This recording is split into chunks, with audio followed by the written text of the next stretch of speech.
last year in 2024, and in 2025, all he has done is ranked 7th in total QBR and FBS, 15 touchdowns, 4 interceptions.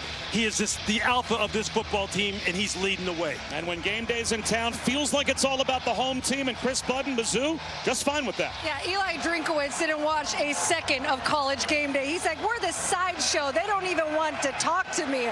But his message to his team, lay in the woods. What does that exactly mean? They're just sitting there on the ground. They're a tiger watching their prey, not even pay attention. Then they're going to go and attack when they need to. How does that look like on the field? Damon Wilson said when Diego Pavia has the ball, we want them to physically feel us.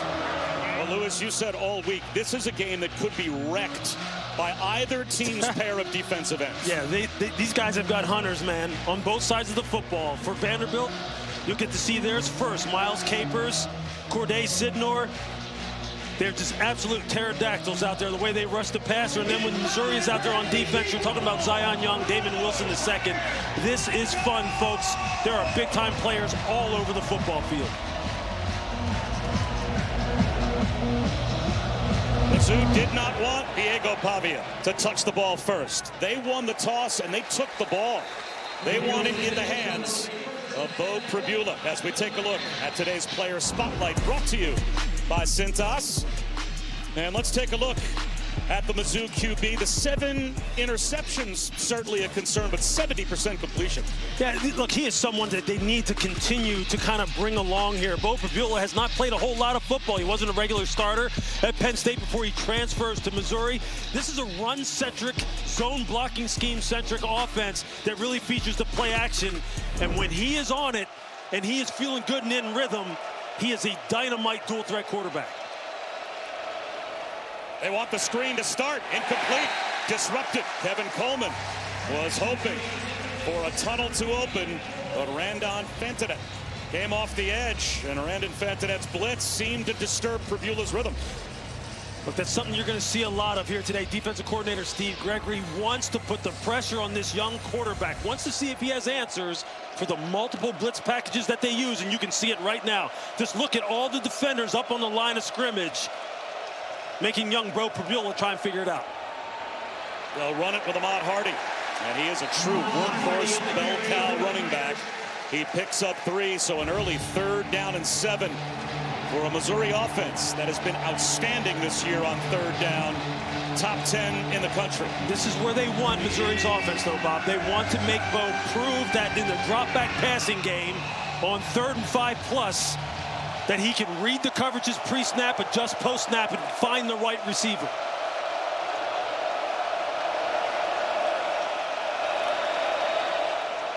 Pribula, blitz coming. It was delayed. He's in trouble, and he's going to throw it away just to avoid the sack. Bryce Cowan, well-executed delayed blitz, flushed Pribula to the sideline. And there you saw the disguise by the Vanderbilt secondary. Had about 7 or 8 up on the line of scrimmage, dropped back to play a single high safety look right before the snap. Tight man coverage across the field. That's a great start for the Vandy defense. Accomplished exactly what they wanted to here early in this football game. Connor Wesselman gets away, a wobbly kick. That'll take a Mizzou bounce. So our first opportunity to see a Heisman candidate as we take a look at our Chili's 3 impact players. Yeah, for Missouri, look, Zion Young, you're going to get a chance to see him on the football field right now. He is a fantastic pass rushing defensive end. And then when you're looking at Vanderbilt, it's all about Diego Pavia. He is the guy who can just make things happen off schedule as well as any quarterback in all of FBS. The unscouted look, that's what he gives you as a defense, and you have to just react and be an athlete because he's going to do it all game long. From not being offered out of high school to going the junior college route, finding his way to New Mexico State, now in the Heisman conversation with a top 10 SEC team. Diego Pavia goes to work. He's got Cedric Alexander, and he'll run the option with him. He'll spin, and he'll go down at the line of scrimmage. Already, Zion Young, Damon Wilson pursuing for the backside. Those 2 defensive ends show up at the picture frame of the game's first play. Yeah, this running a little bit what you would call a speed option. And Pavia just reading Zion Young, the end man on the line of scrimmage. Zion does a nice job of playing like a float technique, a skate technique, putting some indecision in his mind, makes a nice tackle.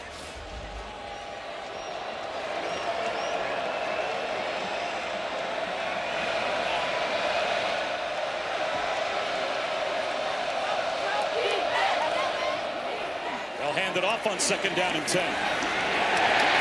Face mask to face mask hit by Josiah Trotter. He turned back Alexander to make it 3rd down and long, 3rd and about 8.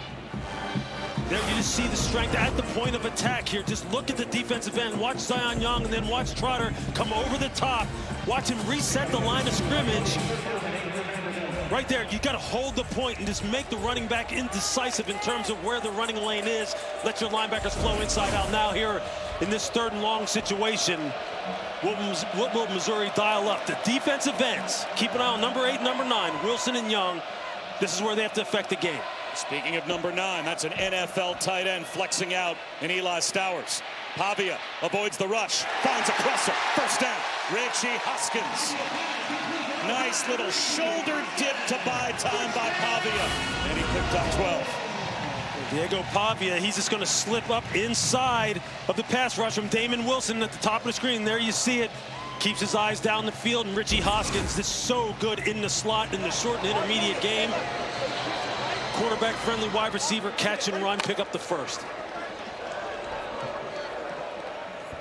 Pavia was the SEC Player of the Week, and for good reason. A win over LSU last week accounted for 3 total touchdowns, 2 on the ground.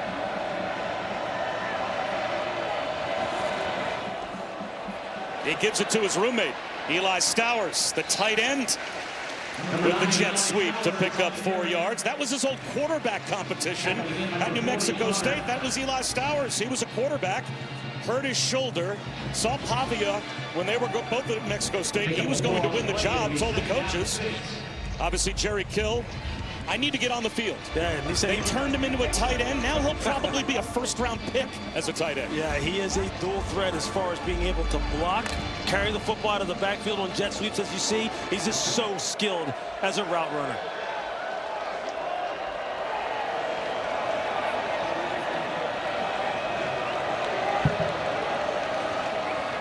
Jet sweep to the near side, A.J. Newberry. And he'll just get back to the line of scrimmage. Marvin Burke stayed home to make a good one-on-one tackle. That's a nice play by Missouri's secondary. Marvin Burke's just coming downhill as one of these force players in the alley and making a good open field tackle. It's going to be critical for Missouri's defense. Make sure you're clean with your tackling, clean with your run entry. They've got guys who are home run hitters on this Vanderbilt defense, as you see Coach Drinkowitz on the sideline. See if they can get off field in this 3rd and 5 type of situation.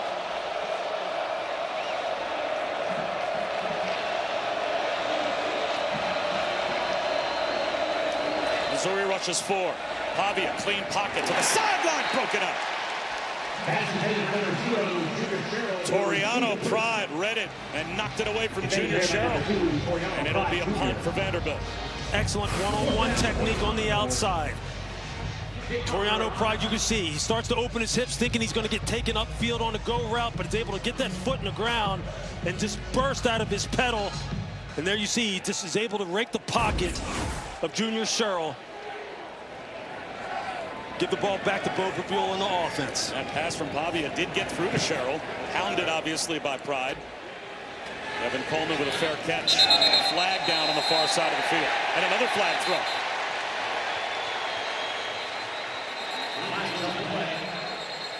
Well, 2 separate penalties here. One back near the line of scrimmage, but we also may have kick-catch interference against Vanderbilt.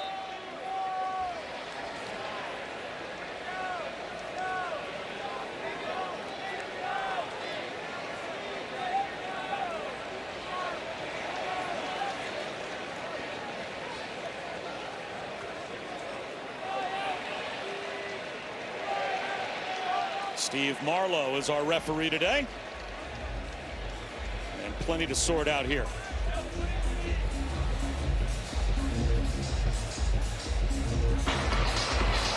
They're 2 fouls on the play, both by the kicking team. Illegal formation, more than 4 players in the backfield is declined. Kick catch interference, 15-yard penalty from the spot of the foul will be accepted. First down. That's a big penalty. That takes Missouri from their 10 all the way out to their 25-yard line as if it was a touchback. Mizzou ball. Bo Pribula back to work when we return. Welcome to the Dr. Pepper Championship Drive Game of the Week. And welcome to ESPN College Football presented by Chili's. You're watching the SEC on ESPN. Top 15 matchup here at Vanderbilt. Bo Pribula went 3 downs and out on the first drive. They'll start this next drive on the ground with Ahmad Hardy, and he weaves his way for 8.5 on first down. The #1 rusher so far in the SEC, brought down by Brian Longwell. He piled up yards through the first 5 games of the season, but the last 2 weeks, Alabama and Auburn have both held him under 55 yards. Yeah, and a lot of this falls on the offensive line as well. We're not very physical last week against Auburn. Head coach Eli Drinkwitz talked about that. He said it was a little out of character. They want to establish the run here early. Play action. Pribula out of the pocket, finds Hardy in the flat. So the check down, shimmy shake, and I think a first down. Only needed about 1.5 yards and got it.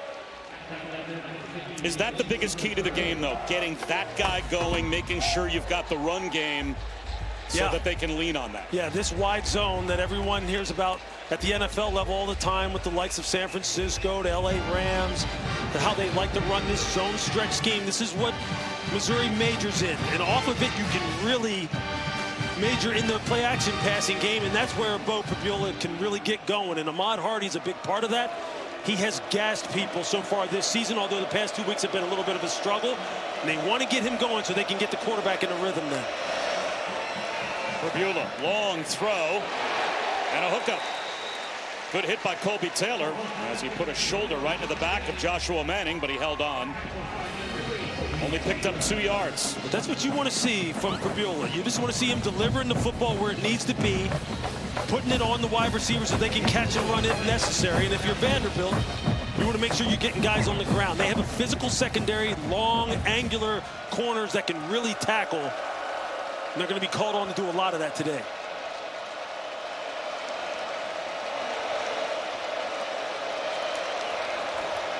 Hardy finds a little crease. Thrown down about 3 yards shy of the first down by Jalen Stone. So now a 3rd down to keep the drive alive for Mizzou. And there's an example of that wide zone that we're talking about. The offensive line basically almost runs laterally along the line of scrimmage and wants to get the defensive line to turn their shoulders and let the running back find a crease and hit it upfield. Got to reset the line of scrimmage and play physical. Now here on 3rd down, this is again where Steve Gregory, the defensive coordinator, can go to work. Change the coverage lookups in the back end. Is he going to show blitz? Give this young quarterback a lot of different things to think about. Oh, it's Jamal Robertson to the left of Pribula. They try the jet sweep. Josh Manning heading in the wrong direction. He'll lose yardage all the way back to the 35. Brandon Fontenette, tackle for loss. He backed up 7, and here comes the Missouri punt group. You're going to see Fontenette right here. At the left side of your screen, watch him just stay square, shuffle down the line of scrimmage. He reads this sweep immediately, able to get upfield and create the TFL. Fontenette's a big boy now, 6'2", 220 pounds. He'll be called on to run the alleys, be the guy who sets the edge of the defense against this running game. That's a great job. Much better punt this time from Wesselman. Returnable for Martell Height. Good coverage by Missouri to the 15-yard line after a 52-yard punt. Only a 2-yard return. Diego Pavia back to work in a moment. ESPN College Football is presented by Chili's 3 for Me, the best $10.99 you can eat. On College Game Day this morning, by the way, that was a $500,000 kick by that Vanderbilt student. Oh, yeah. He knocked it out of the park. And here's Lewis's keys to victory today. Yeah, for Missouri, they're going to want to spread out the formations a little bit and create some explosive plays in the passing game. That can only happen after the run game gets going. Vanderbilt defense, coverage disguise, make Fabiola throw to win. He's just doesn't have a whole lot of experience throwing the football during his time at Penn State and now here in his brief stay in Missouri. For Vanderbilt's offense, start fast and build a lead. They'll see if they can get that done here in their second series. And for the defense of Missouri, the defensive ends must dominate the game. You've already see them make their mark. And I don't think that's the last we've heard of them this afternoon. Zion Young dominated the late stages of that Auburn game last week. He was unblockable. And they're through on Pavia here. He's going to go down. Sterling Webb came right up the middle, and he flushed Pavia. Marquise Graciel pressured right up the gut as well. Yeah, Graciel's really the one who makes it happen. Just watch him. He's able to get an edge and get pressure up the middle right away on Diego Pavia, and that's just not what you want. He's not able to get through his reads. His eyes come down. He's starting to look for an escape lane, and everything breaks down from there. So awesome seeing game day in person this morning. It's funny, 20 years of calling football. This is the first time I was at the game day site. I'd never seen it in person before, and it was everything that you would have expected it would be. Those guys do an amazing job in the midst of all that insanity. Little down and out here to Trey Richardson. And by the way, they're bringing Clark Lee out for his interview, and I was kind of in the way, and a nice young lady came over and said, sir, you're going to have to step back. And I was like, no, it's okay. I'm calling the game today for ESPN. And her response was, yeah, that's great. You're going to have to step back. Yeah, no respect, Bob. None at all. My response, obviously, is you apparently don't know who I think I am. Yeah, she was unmoved. 3rd down and 10.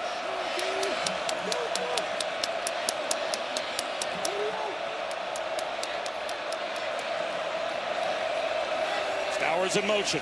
Pavia, a cleaner pocket this time, but incomplete. Tried to fit one into Stowers, and pretty good coverage from Toriano Pride. A corner, man-to-man on the tight end. And you see they brought Eli Stowers in motion to run him on that shallow cross. They brought him in motion to try and decipher whether it was zone or man. They saw that Toriano Pride was going with him. Diego Pavia tries to hit him on the crosser, but it's just tight coverage, and he can't get it in there.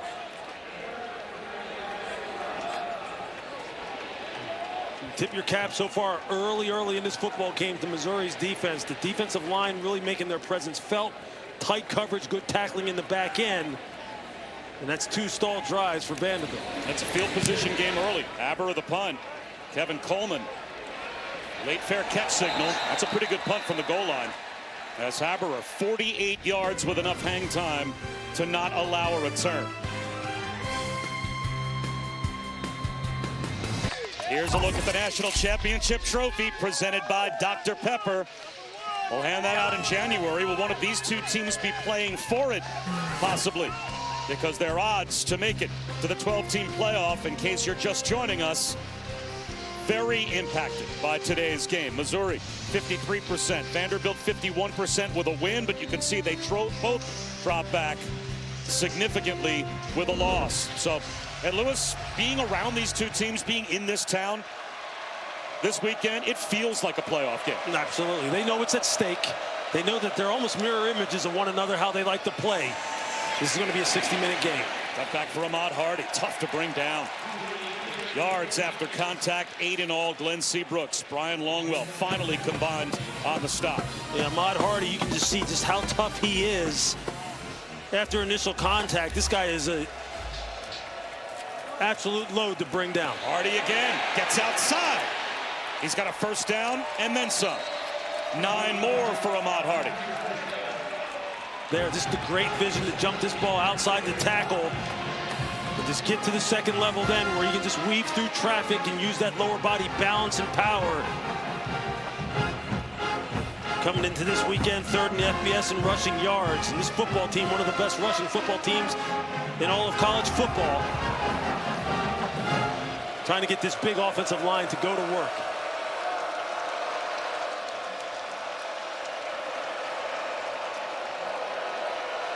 Play clock at 5.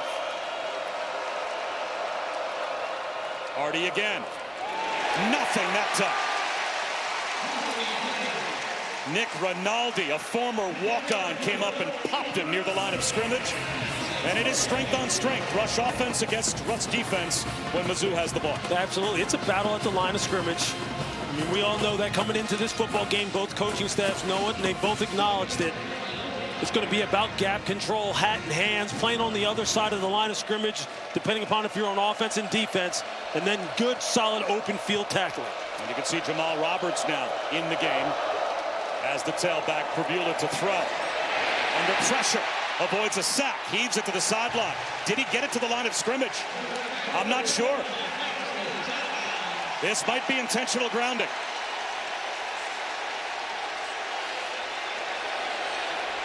Bobby's under duress, and I think it's going to be short. I think it's just going to be slightly short of getting it back past the line of scrimmage. As you see, Vanderbilt is coming with a nice rush game off of his front side, and he was under pressure immediately. The other decision is, was he still in the tackle box? In which case, you just need to see a receiver in the area. But I guess they say he did get the ball close enough to the line of scrimmage. No intentional grounding.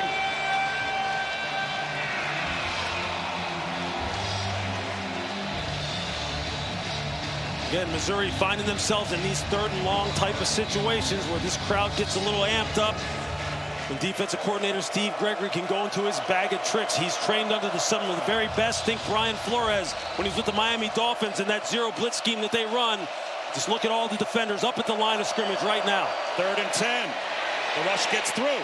Pribula on the move. Directing traffic. Run out of bounds. All the way to the sideline. He picked up a yard. But the pursuit from Zaylen Wood. And now it's 4th down and a long 8, close to 9. And here, just look at all the bodies up at the line of scrimmage. What winds up happening is that they drop out and only just rush 4 and cover with 7 and drop into a zone look and actually have a spy with linebacker Brian Longwell keeping his eye on Pribula. Those are the mind games that Steve Gregory's trying to play with Pribula. He's only has, in his career heading into this season, he'd only attempted 56 passes during his time at Penn State. So he's learning on the job in the toughest conference in college football. Martell Height lets it bounce, but it spins like a wedge shot to about the 8-yard line for Connor Wesselman. We were listening in on Clark Lee when he talked to his team pregame. Discipline, respect, and spirit. Be who you are. Be who you are, right? The most physical team on that field will win today. You guys got it? Yes, sir. To the edge, not what? Over. But I want all of it today. You guys understand that? So much fun talking to him and Diego Pavia yesterday. Clark Lee is an absolute stud. If you don't know about him, you should read about him. He has got fantastic ideas in terms of team building, relationship building. He knew what he needed to do to take this program to the next level. He said, look, I knew I needed the support from the administration to really be a player in NIL and the transfer portal, and you see the changes and the effects that it has had on this football team. Cedric Alexander bouncing up the middle for about 5. Something I thought he was so interesting with is his love of all sports. He said, look, I'm a defensive guy, so I try to teach my team philosophically what works in other sports. Like, I will show my team the Vegas Golden Knights forecheck. Yeah. I will show my team old videos of Nolan Richardson's 40 minutes of hell, pressure defense in college basketball. Show how just those basic principles of create havoc, create panic, relentless pressure, it applies in any sport. It absolutely does. Discipline, respect, spirit. He says it over and over. He wants his team to play that way. Pavia rolling off play action. He's going to take off. Easily picks up the 1st down. Cruises out of bounds. All the way out across the 20-yard line. This is what you can't do if you're Damon Wilson II. If you're the end on the line of scrimmage, you have got to keep him in the pocket. And you see he knows immediately. Didn't stay wide enough. Diego Pavia, with his ability to make the second reaction type of plays, the off-schedule type of plays, he'll just burn you. He's going to test your discipline for 3.5 hours, however long a game takes. And if you break down, he will exploit you. And James L. Lassiter, the sophomore walk-on now to the left of Pavia in the shotgun. He can fly. Instead, they screen it to Trey Richardson. He can fly as well. Stays in bounds. Almost broke it. Picked up 15, maybe 16 yards. Another Vanderbilt first down. And just look at the wide receivers, how they block out on the perimeter. You're going to see number 0, Junior Sherrill. Just look how he's able to get enough of a hit on Stephen Hall, the corner from Missouri, to where Trey Richardson can get out on the edge and use that fantastic speed and open field running ability. These wide receivers, this team plays for one another. Junior Sherrill just showed you an example as you take a look at Tim Beck, the offensive coordinator, up in the box, trying to get his offense in rhythm.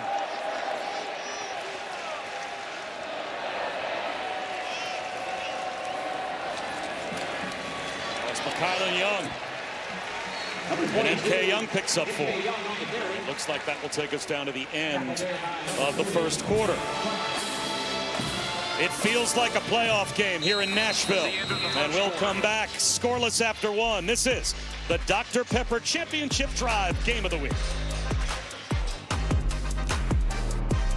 Welcome back to Nashville. ESPN College Football presented by Chili's. Joined now with Eli Drinkwitz. You guys did such a good job defensively containing Pavia. What do you need to finish off on this drive? Yeah, we just got to get off the field right here. We've given them too much yards. Offensively, we got to sustain some drives. We're not being consistent enough. Appreciate it. Thank you. MIC. That's Chris Budden down on the field. Louis Riddick, Bob Wischusen here at Missouri Vanderbilt. And boy, we've given up too many yards. They've allowed 56 yards of total offense. The Missouri defense. High standards. No High question. standards for the Tigers. Play action. Pavia. Eyes downfield. Now escapes. He'll tuck it under, run, and come up about 2 yards short of the first down. That's just a fantastic job on the part of Missouri. And their second and third level defenders of not going for the play action fake. You see their linebackers in secondary. Oh, flag down. Penalty, automatic first down. Wow.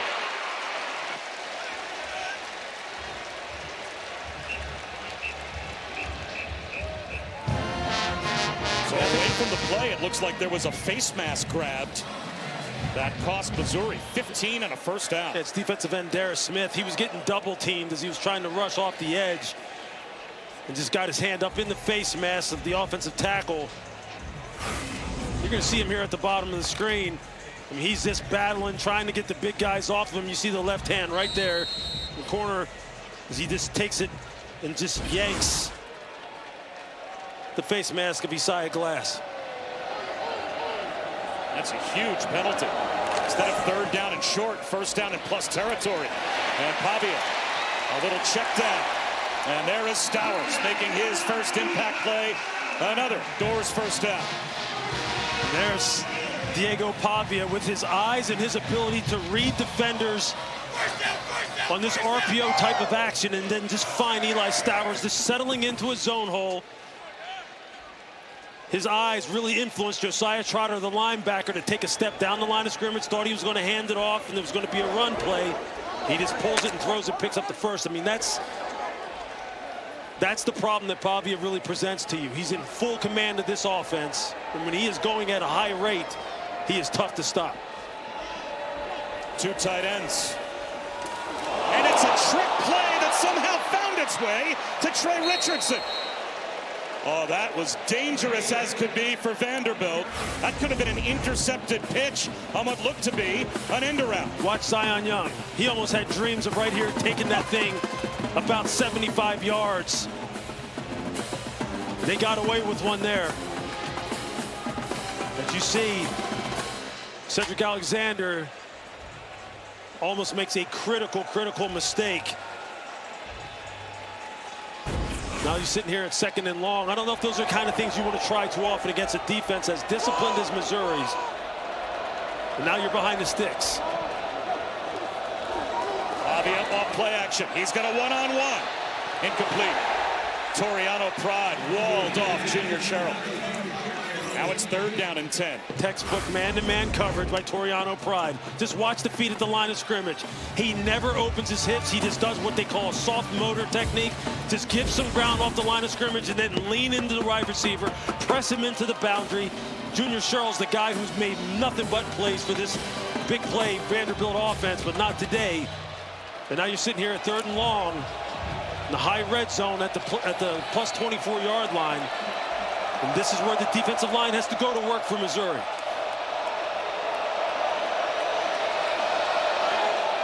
Might just rush with 3, drop 8. And a flag thrown from the end zone. Looks like delay of game. They didn't get the snap off in time. Delay of game, offense, 5-yard penalty, 3rd down.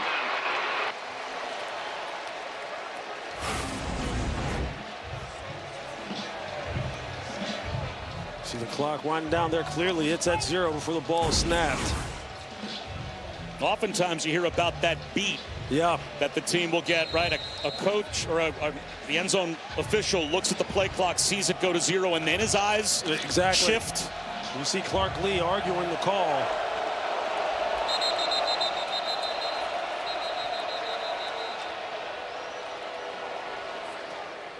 Please reset the game clock to 13 minutes, 13 seconds. So a clock adjustment before 3rd down and 16. And Lewis, in what feels like it's going to be a low-scoring time of possession, field position game, is this just a play call to secure a field goal? Yeah, you want to see if you can get in the better field goal position for your kicker, Brock Taylor. Against this Missouri defense, look, anything is possible. Diego Pavia has shown you that. He has pulled some plays off that not many quarterbacks can. You just want to protect the football here. Pavia spins out. On the run, and has to throw it away. That's some speed for Darius Smith. And a late flag as well.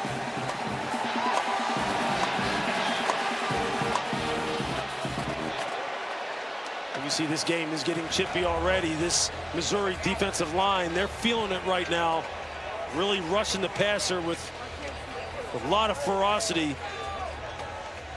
That time it was Damon Wilson II who beat his guy cleanly and was in Pavia's face immediately. After the play, personal foul, unnecessary roughness, number 53 offense. It's a 15-yard penalty, 4th down. So the down counts, and that will probably pull them out of field goal range. Brock Taylor has a heck of a leg. He made a 57-yarder last year, a Vanderbilt record against Missouri. But this is going to be that and more.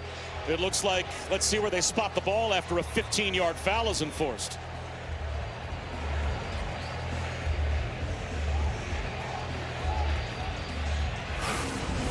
You're going to see where they get Jordan White to center, number 53. You're going to see him right here. He is locked up with Chris McClellan, the defensive tackle, and you can see he puts him on the ground.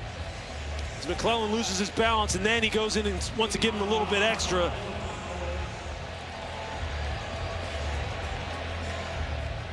And that's where the flag is thrown. This is going to be a big-time battle up front between on the line of scrimmage, both sides of the football for both teams, because they know that's where the game is going to be decided. Aberra forced to punt. And Coleman races over with a fair catch at the 9-yard line. It's been a field position game so far. To the SEC on ESPN. No score here at Vanderbilt. Two teams that have earned their way to this top 15 matchup. Bob Wischusen here with Lewis Riddick, Chris Budden, Jerry McGinn, our officiating expert. Vanderbilt ranked in the top 10 for the first time since 1947 for Clark Lee. You saw Eli Drinkwitz. Mizzou is 6-1 for the 3rd straight season. That's the first time in school history they have done that. And here's Jamal Roberts. Let's head back to Matt Barry. So the Tide trying to win on the road, Mizzou trying to do the same here.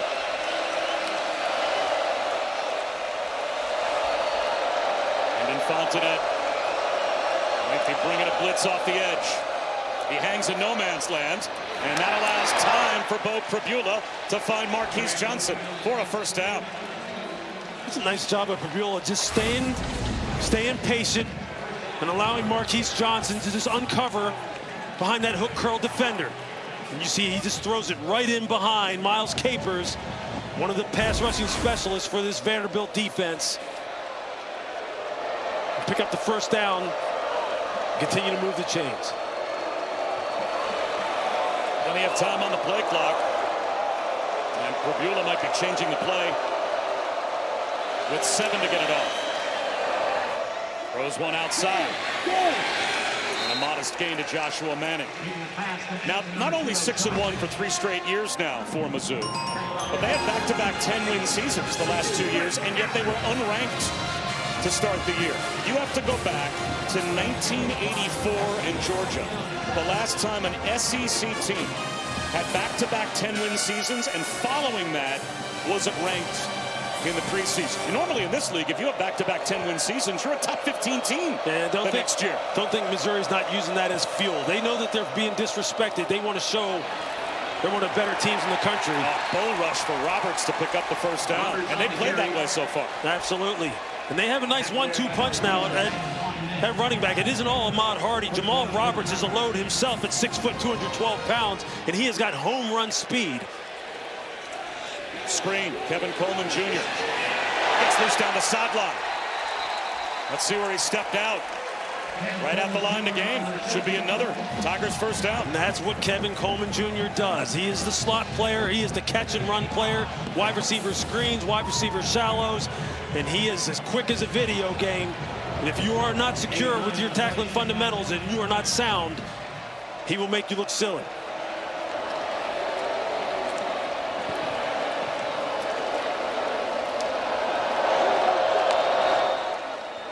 Play action. Prabula, clean look. There's the crosser. There's Kevin Coleman Jr. again.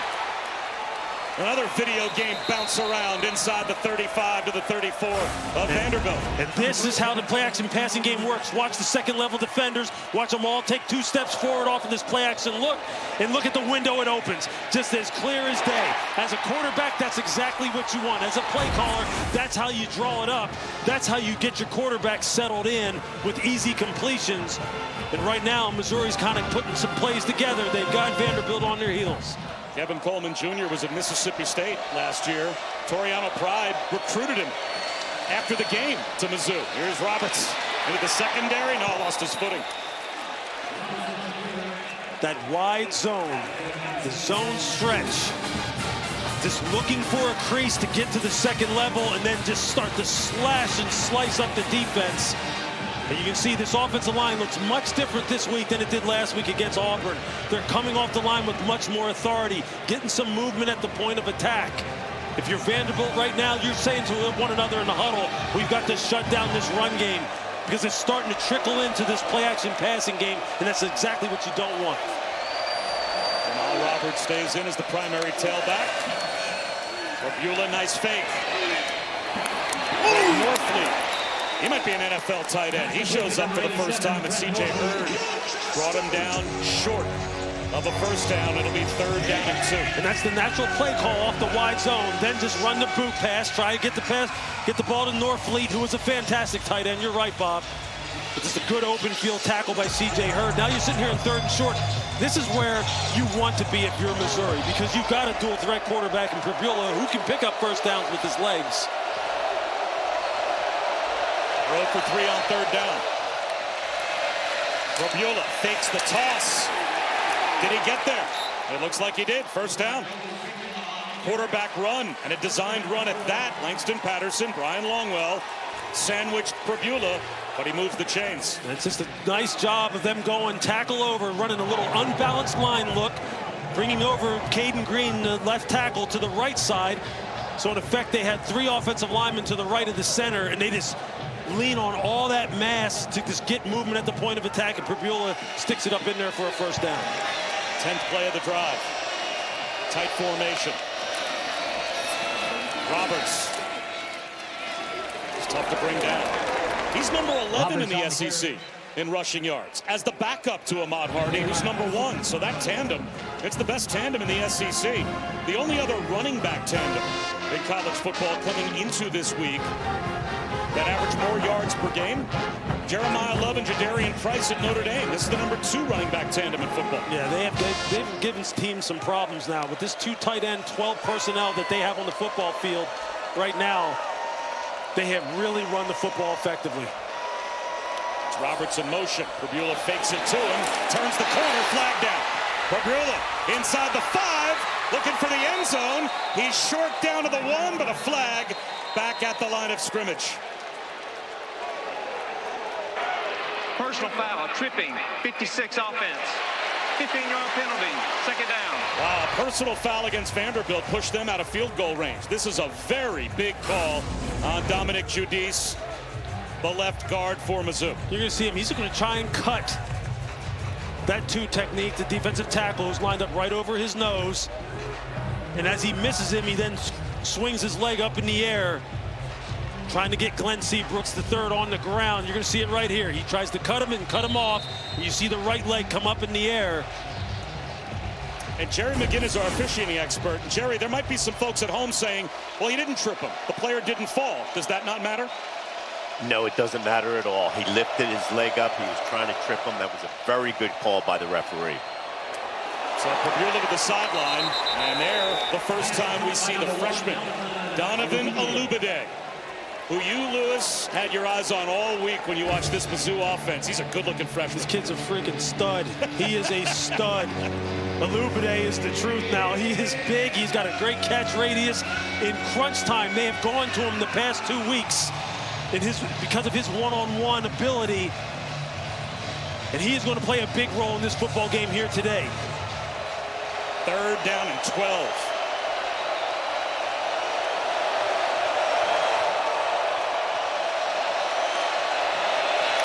Blitz coming. Pabula avoids it. He gets out of the pocket, but he's tracked down from behind, shy of the 20-yard line. Line is sunk. He grew up in Germany and began playing football at age 15. Finds himself now playing defensive line in the SEC. He made the tackle, and Missouri preserves field goal range. But they've got Robert Meyer, who came to Mizzou as a preferred walk-on as a true freshman. Remember, Blake Craig, their regular field goal kicker, tore his ACL all the way back to start the season.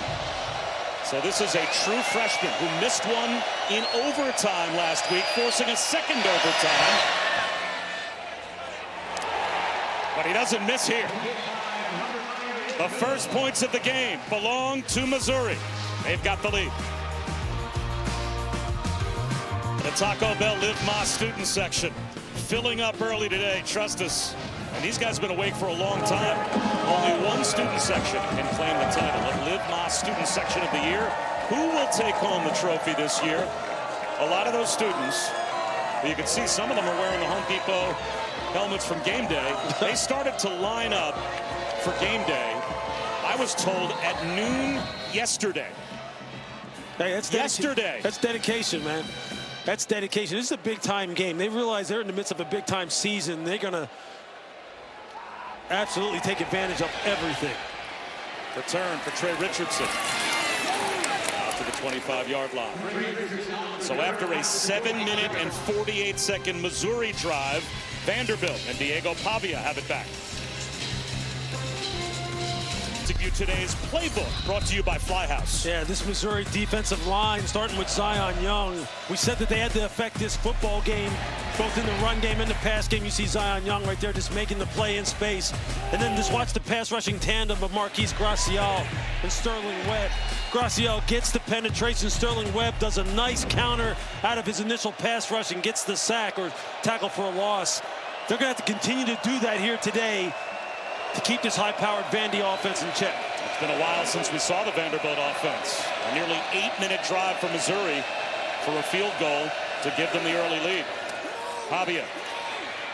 He's going to throw one to Trey Richardson. Over his shoulder, he makes the catch. Was he out of bounds? He was, according to the near side official, did not get a foot down. That is a heck of a throw by Pavia. And great concentration by Trey Richardson. Just can't get. Oh, he might have got that left foot down. He may have gotten it down. On the field is an incomplete pass. The previous play is under further review. You can't do it any better than this. Just look at the window. He puts it in, and here's the left foot. It hits before the right foot. That's a catch. No doubt. That is a beautiful throw by Diego Pavia. The entire Vanderbilt sideline is already celebrating because they saw this replay up on the big board. And Jerry McGinn, this looks to be pretty clear-cut. Lewis, I agree with you. This is a great catch. He toe taps with that left foot. He maintains control of the ball. He has possession. They should flip this pretty quickly. Just look at the location on that throw. Pavia puts it on the outside shoulder, so the corner, Stephen Hall, can't get his right arm up. There's, you see the left foot, and you see the rubber pellets on the turf. You can't place the ball any better than that. That's what you need from your stud quarterback to get this offense going. After further review, it is a completed pass at the 38-yard line. The receiver had front control, and his back foot was inbounds. First down. Well, Chris Budden, the Vanderbilt offense, they're back to work. Yeah, the messaging down here has been don't panic. While the goal was to start fast, there is still so much ahead of us. During that Missouri 8-minute drive, the offensive line for Vanderbilt spent the entire time dissecting film. Then Diego Pavia came up and said, it's okay, guys, we will get this rolling. For a captain and a quarterback that can usually be very fiery, was very in control. And it's amazing, that last hookup, Diego Pavia, no offers out of high school, goes to junior college. Trey Richardson, he's a transfer from a Division II school, Washburn. And they just hooked up here in the SEC. And now Junior Sherrill steps out of bounds. Only 2 yards shy of another Vanderbilt first down. There they go, trying to go a little bit of tempo, keep Missouri on their heels, maybe try and tire out this pass rush a little. Start pressing on the accelerator. First down catch. Simple little button hook to Eli Stowers. Missouri's defense laying off, playing some soft zone coverage, man-to-man coverage with the safety in the middle of the field. They're just taking what they're giving them. The fastest tempo we've seen so far. Seam shot. Climbing the ladder. Eli Stowers. First and goal. That's where that 6'4" frame and that fantastic athletic ability comes into play. Just watch him, just a jab step outside, and he's right up the seam, climbing the ladder. That's why he's going to be a first rounder. Pavia, this time, no time to throw. And he just eats it. Eamon Wilson was there. This is where Vanderbilt gets so dangerous here in the red zone. You see 37 drives, 30 touchdowns. A lot of that has to do with the fact that they have great pass catchers, great size down here. Junior Sherrill been the guy that really has been the go-to guy with his ability to win one-on-one. You just wonder who Tim Beck's going to dial up here. Is it going to be Eli Stowers? Cole Spence had a touchdown last week, the 6'7" tight end. He's in the game down here at the bottom of the screen. They got this diamond formation with 3 backs surrounding Pavia. He wants to throw. Flag down.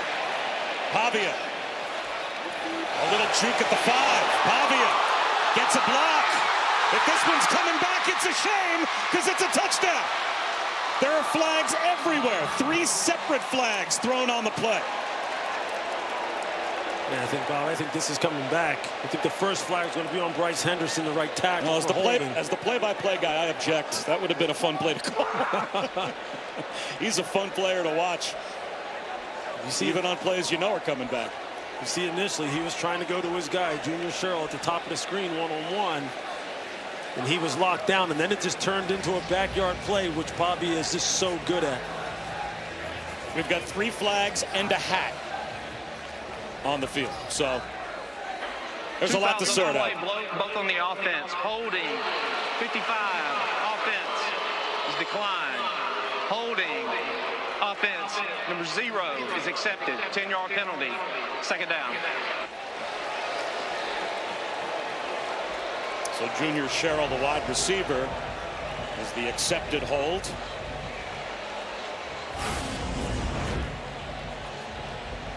You're going to see Sherrill initially, he falls down as he's trying to run his route. Now he's just trying to uncover. Then when he sees Pavia come back his way, you see the right hand. It has a hold of Toriano Pride, the corner. That's what happens sometimes in these extended plays when you have quarterbacks that are so creative like Pavia. You're going to have some of these penalties.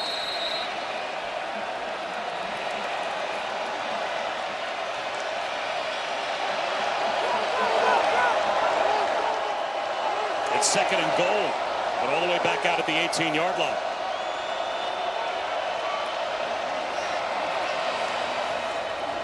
Counter handoff. Alexander spins down to about the 15. Picked up 3. See, just rushing the 3, keeping eyes on the quarterback, playing some zone coverage, keeping eyes on Pavia. Pavia wants you to play man-to-man, so when you turn your back, if they're throwing the football, he'll take off and run. That's a nice job by the linebackers of rallying Khalil Jacobs. Nice open field tackle. Now you got him here in the 3rd down situation. Only 1 for 4 today. With this defensive coordinator, Corey Batoon, draw up. But one thing you know he's going to draw up, he's going to say, pass rushers, go get them. That can eliminate everything. Flags down again. It's going to be a false start. And then Pavia gets hit after the whistle by Darius Smith. And Smith's going to claim he didn't hear the whistle.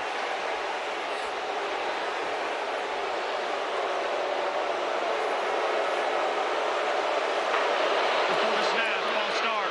Offense, 55. 5-yard penalty. 3rd down. Well, the last time Vanderbilt was down in plus territory, a big penalty took them out of field goal range. Yeah, and they're backing up here. His right tackle, Bryce Henderson, is trying to get out into his kick slide a little early. He knows that this defensive line is going to be tuned up and really trying to rush the passer. And then you see Darius Smith trying to hold Pavia up. So now it's 3rd down and goal from the 20. So in spite of the fact that Vanderbilt is 2nd best in America on 3rd down, this is a different situation. 3rd and goal. And 20 yards to go. Pavia rolling. And just dirts it.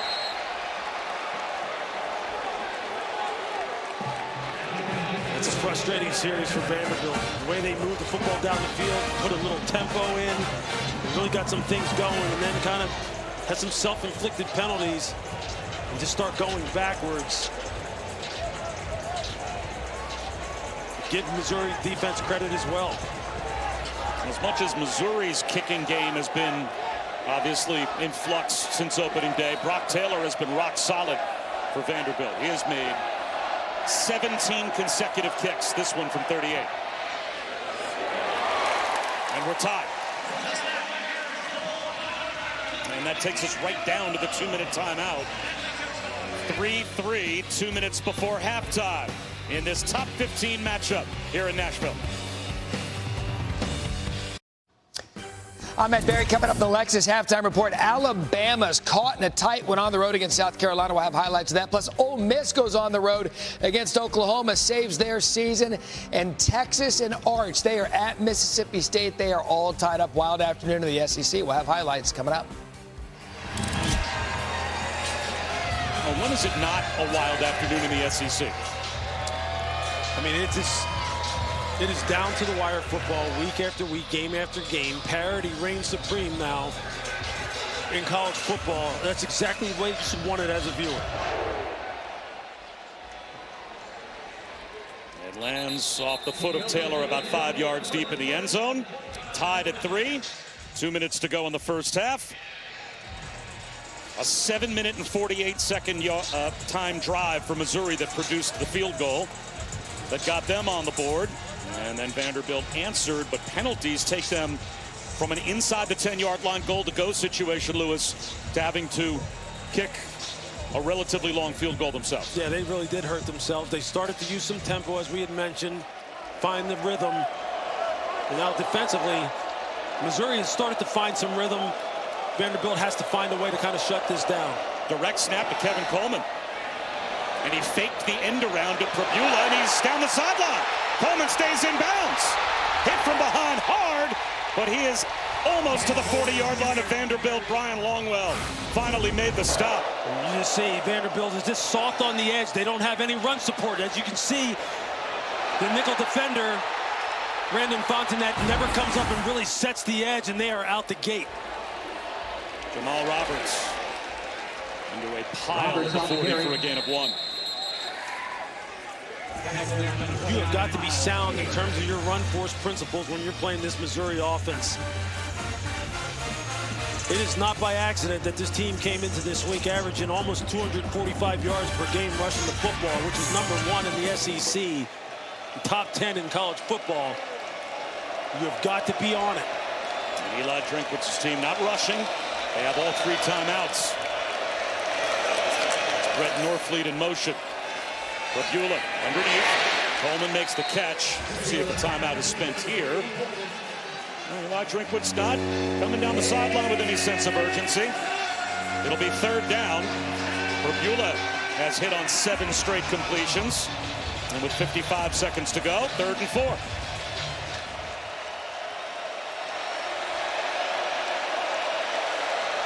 Spreading the formation a little bit. You see the tight end flexed out like a wideout. Blitz picked up. Rabula. He's going to try to run for it. Flag thrown behind the play. And boy, did Bo Prabula take a hit. Miles Capers drilled him at the 30-yard line. It's good to see him get up. But it's going to be a holding call against Missouri. Offense number 70. 10-yard penalty. 3rd down. It's big Caden Green, the left tackle. You see him right here. See him just go back into a pass set, and then as Prabula takes off and runs, again, we've seen it many different times. You start to lose control of the defender. You instinctively want to grab. Self-inflicted penalties, self-inflicted wounds, hurting both offenses here recently. Now you got a 3rd and long situation. Here come all the bodies at the line of scrimmage. Was a timeout called?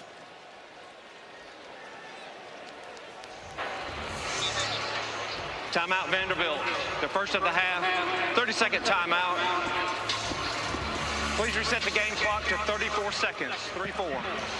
So let's have now a quick word from Cheez-It. Okay, Cheese. 50-yarder for the win. You thinking what I'm thinking? Ice the kicker. Something better. Terry.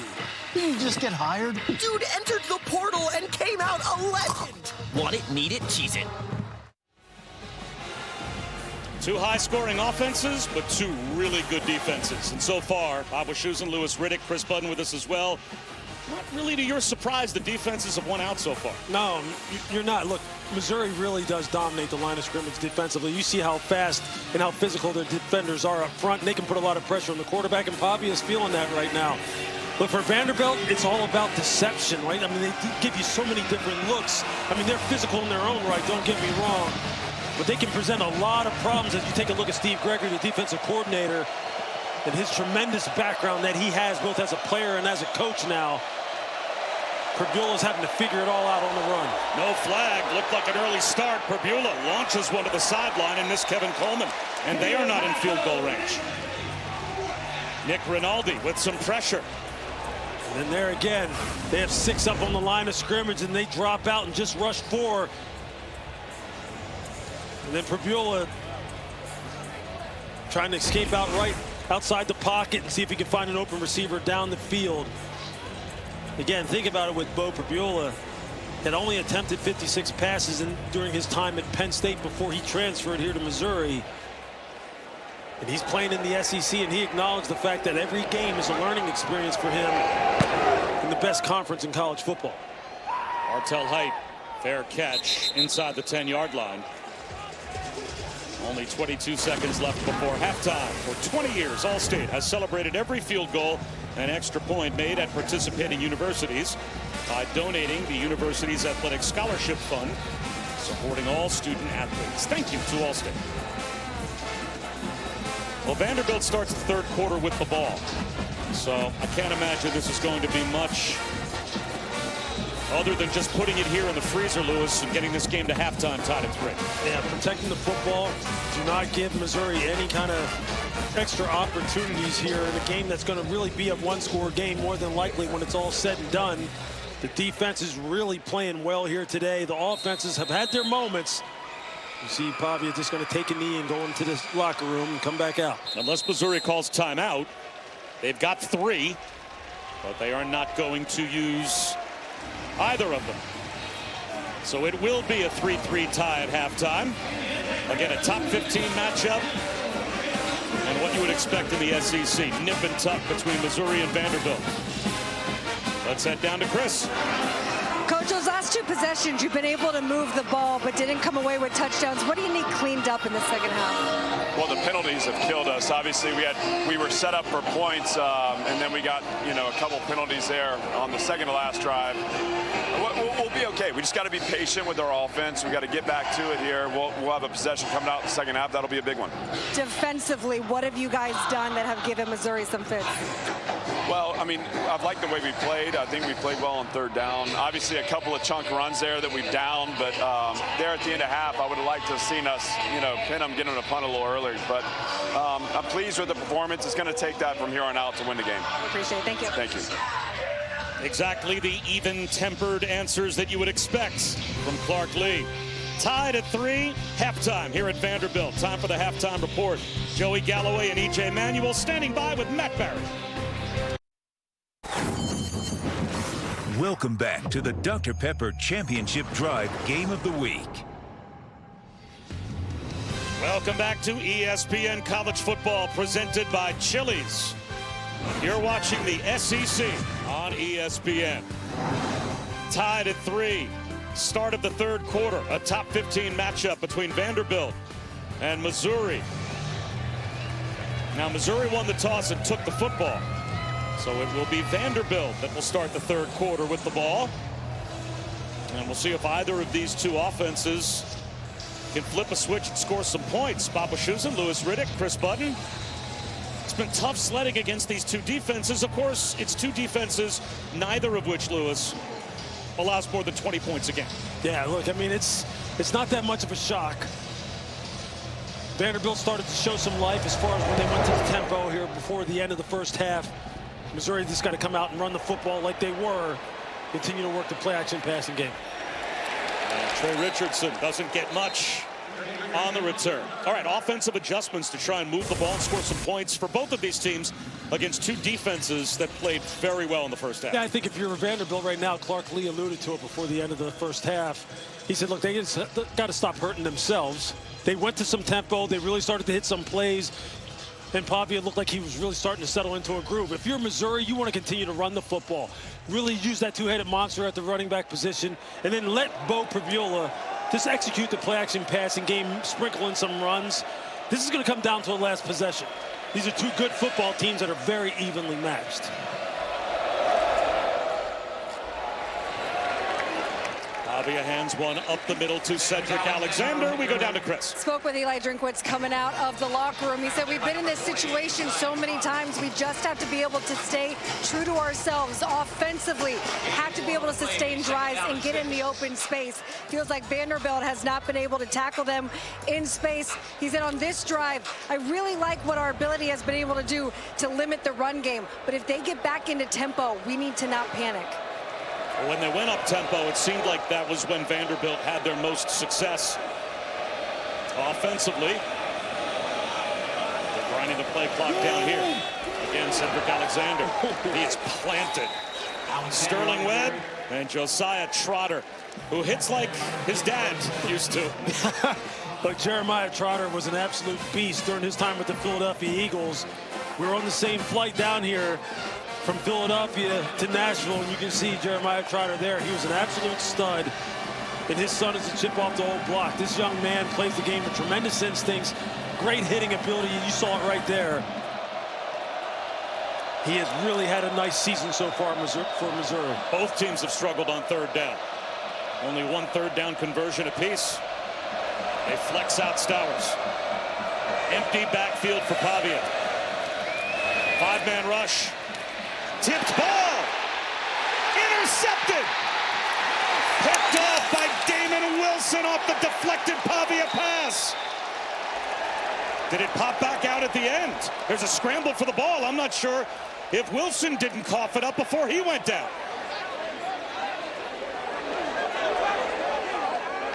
I think that may have been a heck of an effort play on the part of Trent Richardson, or Trey Richardson, to try and strip Damon Wilson. Who's got the ball? Damon Wilson is running off the football field. Trey Richardson has it in his hands. And the offense for Vanderbilt staying on the field. Ruling on the field is an interception by the defense and a return, and the ball carrier down before the ball came loose. First down, Missouri.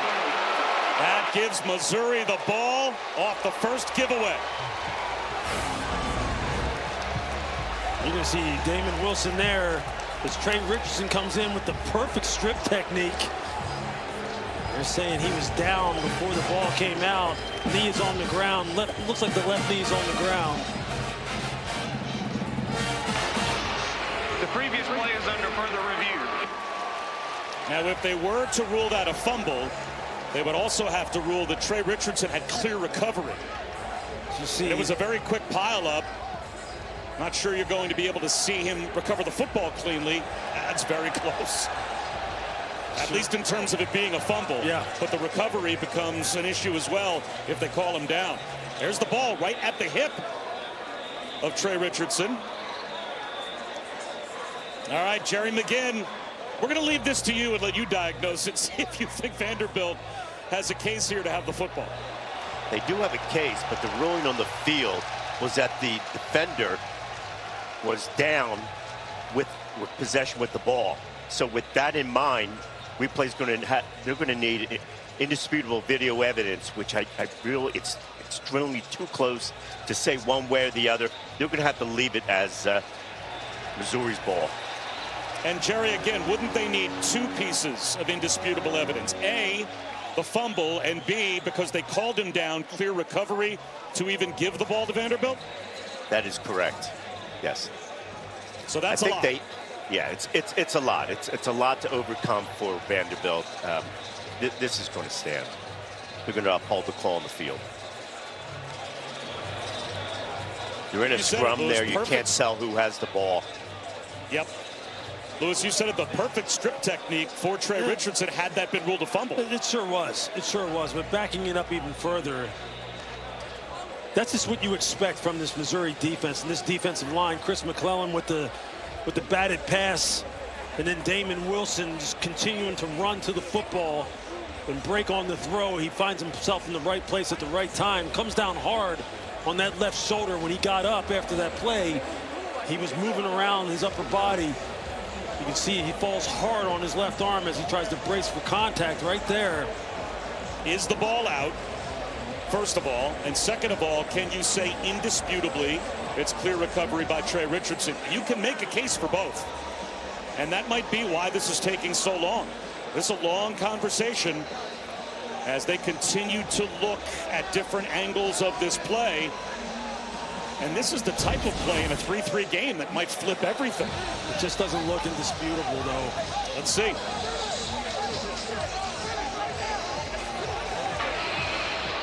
After further review, the ruling on the field is upheld. First down, Missouri. So Chris McClellan with the tip. Damon Wilson with the pick. A great effort by Vanderbilt wide receiver Trey Richardson to see if he could snatch the ball back. But Missouri has it, knocking on the door of the red zone in a 3-3 tie. If you're Vanderbilt's defense, these are these sudden change situations that you know Clark Lee, as you see him there, just really laying into the referees. He's coached his teams relentlessly on these situations. They have got to respond, and if you're Missouri, you've got to find a way to get this in for 6. Jet sweep, Kevin Coleman to the 10-yard line. It's first and goal. Eli Drinkwitz, making good on his promise to try and get this defense of Vanderbilt into space where maybe they have an advantage as far as making some guys miss in the open field. You see their red zone success this season. Steve Gregory, the defensive coordinator for Vanderbilt, tries to figure out, what can I do? How can I stop this running game that seems to be getting ramped up? Ahmad Hardy now to the 5-yard line and inside the 5, down to about the 3. He picks up 7, second down and goal. So they got those big tight ends in the game. They got 86 Jordan Harris and Brett Norfleet, both of them going 6'4", 6'5 plus, 260 pounds plus. It's like having 7 offensive linemen on the field. Just trying to secure the edge and then let Ahmad Hardy go to work. They just brought 2 more in. I mean, those are some big bodies. Typically, though, a lot of times you got to be aware of the pass here because they're trying to lull you to sleep. They run it with Hardy. 4 tight ends on the field from Missouri. And Vanderbilt with Brian Longwell and Langston Patterson shut the door. It's 3rd down and goal. It's a great job by the linebackers of getting over the top. As you mentioned, Longwell and Patterson just flowing to the football. It's a key 3rd down. This is where you got to have great eyes on defense. You know here, play action, especially with the way this team runs the football, as athletic as Prabula is out on the perimeter. You got to be careful. Keep your eye on Brett Norfleet, number 87, the tight end. This is where his range and catch radius, and also Donovan Olubide, number 1, one-on-one at the bottom of the screen. Drinkwitz wants a timeout. He got it just before the snap. Eli Drinkwitz just ran about a 4.5 40. Timeout, Missouri. To get down the sideline. First of the half. And frantically call a timeout before the 3rd and goal snap, which we will have in a moment.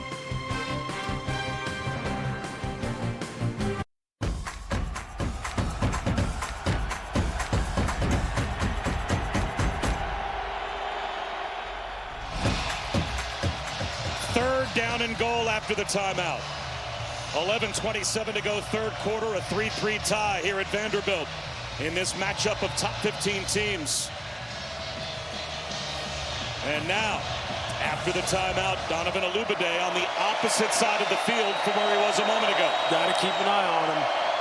Prabula rolls away from him. He wants the throwback. He's in trouble. Dangerous throw, incomplete. Oh, Kobe Taylor might have had a chance at a pick 6. Brian Longwell put the pressure on. Now what do you do? 4th and goal. Prabula was looking to see if he could get the ball to Brett Norfleet out here to the right. 87, you see he's going to block and then release. And then he tries to come back opposite side to Olubide, but he's blocking, locked up against the corner, Colby Taylor. And Eli Drinkwitz, he doesn't want 3, he wants 7. They're going for it. I think here, you're going to trust your players. Who do you go to? Do you give it to Ahmad Hardy, or are you going to go one-on-one with Olubide at the top of the screen? Fake toss. Prabula. Time back. That's a 4th down stop for Vanderbilt. Miles Capers led the charge. I mean, point of attack. And Prabula's hurt. Miles Capers, Joshua Singh, just watch them just all at the point of attack. They just don't get any movement. That's as good of a play as you can ask a defensive end to make in Miles Capers. And Prabula's leg might have gotten trapped underneath some of those bodies that were down at his feet. And he is still down, and they're looking at his left leg. We'll step aside. Bo Prabula has just been loaded on the cart with an air cast on his leg. As on that 4th down stop, he was very awkwardly bent backwards with his leg trapped underneath bodies down at his feet. And the training staff just able to get him off the field and on the cart. This is just a devastating injury for the young man. Yeah, I mean, it's brutal. You hate it for him. Such a great kid. Getting his opportunity to play here in the SEC, you just hope he's as good as he possibly can be and can get healthy as quickly as he possibly can. It's just not a good look here as they put him in the wheelchair and take him off the field. He came to Missouri with no promise necessarily of being the starting quarterback from Penn State. He was in a camp battle all the way until the start of the season with Sam Horn, but then Sam Horn was lost long term in the opener on the only play he played. So now they'll be down to a true freshman in Matt Zollers to take over at quarterback. And diving out of the end zone, Zion Young made the stop after a gain of maybe a half yard by Alexander. They're just trying to buy some breathing room. Absolutely. Look, they're going to see the true freshman Zollers, who's only thrown the ball 6 times, really hasn't even attempted a pass down the field so far, you know, this season. Here he is on Vanderbilt against this defense that's just so multiple. They're going to have to really rely on the run game in this defense. Play clock down to 5 for Pavia. Throws it wide, incomplete. Junior Sherrill unable to haul that in. It'll be 3rd down and 9 down to Chris Boat. We'll find out any information we can on Bo Pagula, but I was watching him as he went into the tunnel, and he was never screaming in pain, wasn't wincing. You could tell he was just dejected and frustrated with the situation, but in terms of pain, he was not visibly showing signs of discomfort. Well, we'll certainly wish the best for him.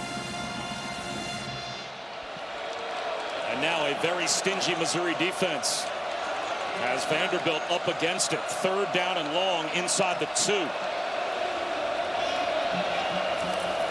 Pavia once again to throw. Rolling out to the sideline. Well short of the 1st down. Richie Hoskins, he's just going to create a little bit of breathing room for the punt group.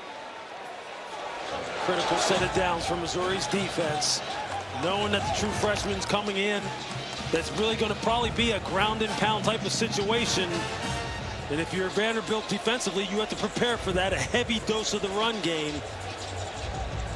And if you're Clark Lee, you're just trying to figure out how to get some momentum going for this offense right now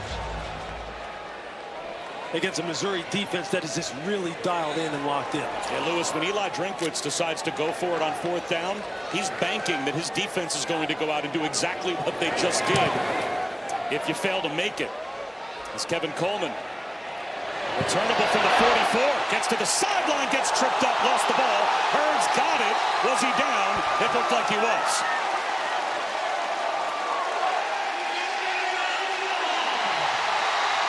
Langston Patterson got a hand on the ball. C.J. Hurd, it looked like recovered, but is this a fumble?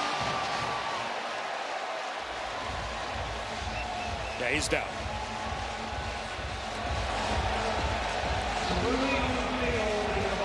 Down before the ball came loose.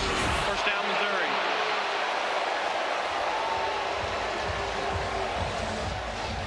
So let's go back and once again take a look at what happened to Bo Pagula as he is knocked out of the game, an air cast placed on his leg. You see, he just fakes the toss. You're going to see the left leg. It just gets trapped underneath as the defensive tackle, Joshua Singh, has a hold of it. And then he gets bent backwards. It's just a situation that is just a nightmare situation for you as a ball carrier to get trapped in a pileup like that and then get bent backwards. For Matt Zollers, it's a heck of an opportunity now. Pocket passer, big, tall, strong in the pocket. Just going to have to be secure with the football. Make good decisions, lean on this running game, and just be judicious with his throws against a defense that's going to give him a bunch of different looks now. You can count on it. Zollers missed most of his senior year of high school with an injury, so he hasn't played a lot of football. And he'll lean on Ahmad Hardy here. Nick Rinaldi and Corday Sidnor limit Ahmad Hardy to a gain of 1. Hardy has rushed for 100 or more yards in 11 of his last 14 games, going back to his days at Louisiana Monroe. And he'll certainly be the workhorse to try to be the security blanket for Zollers. Quick screen. He's Johnson to the 45-yard line. Line is sunk. Made the tackle after a gain of only 2. So 3rd down and 7 with the true freshman at quarterback. This is where you just want him to be secure with the football. You don't want him to force the ball in the double coverage, make bad decisions. And if you're Steve Gregory, the defensive coordinator for Vanderbilt, you're trying to change the look, trying to bring pressure, change up the look in the back end post-snap. And you're telling your defensive end, Sidnor and Capers, dial it up. They bluff blitz. 1st down, nearly gotten by Kevin Coleman. He's a yard short. Brian Longwell was able to hustle over a strike thrown by Zollers, and now it's 4th down and 1 inside the 40-yard line, and Missouri will go for it again. You got to trust your offensive line in this situation and trust your running backs. It's a nice throw by Matt Zollers to find Kevin Coleman against that zone coverage look. Ahmad Hardy, one of the very best in college football as far as breaking tackles, getting yardage after contact.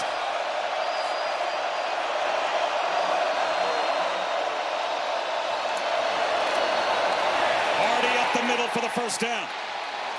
They couldn't stop him that time. A 4th down conversion to keep the drive alive for Mizzou. That's a nice job of the left side of the offensive line. Dominic Judy's just getting great push at the point of attack. And Hardy with the head of steam, just getting downhill immediately with this power running game. If you're Vanderbilt, you can't fall asleep here and think it's just going to be run, you know, quick passes. Matt Zollers can put the ball up. Play action passing game, you have to be aware of it. Cutback lane closed. Gain of 1 for Hardy. Hardy on the carry. Maybe 2. Brandon Fontanet, another tackle for Vanderbilt. Please set the play clock to 25 and hold for my whistle. And this is a Missouri offense, number 7 in America running the football, number 6 in America on 3rd down because they have a lot of 3rd shorts, and number 4 in time of possession. They can lean on this to support a true freshman quarterback. At some point against a defense as good as Vanderbilt's is, the quarterback's going to have to push the ball down the field. A little shoulder fake, and they do find a little wheel route underthrown for Norfleet. Zollers could not put it on Norfleet cleanly. He was wide open. Yeah, you got to make this throw. Norfleet, it's great play design. They fake the wide receiver screen and then just get Norfleet down the field there. It's a fake to the wide receiver screen. You just got to like step back, set your feet, and throw it and put in a good spot. 3rd down and 8.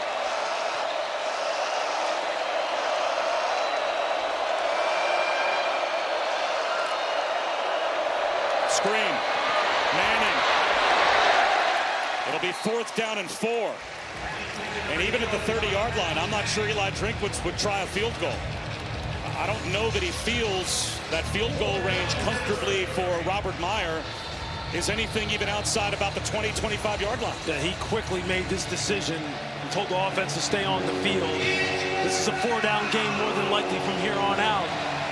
It's a heck of a situation for the young freshman to be in. He's got to put this ball up and make a good decision.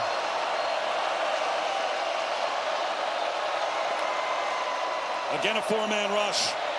Zollers. Hauled in by Joshua Manning. 1st down in the red zone for Missouri. Another 4th down conversion. Nice job against man-to-man coverage. You're going to see them run kind of a mesh concept against man coverage, hoping the defenders pick one another off. And then Joshua Manning goes up high and pulls the ball down. Jamal Roberts to the sideline. Broke a tackle just to get back close to the line of scrimmage.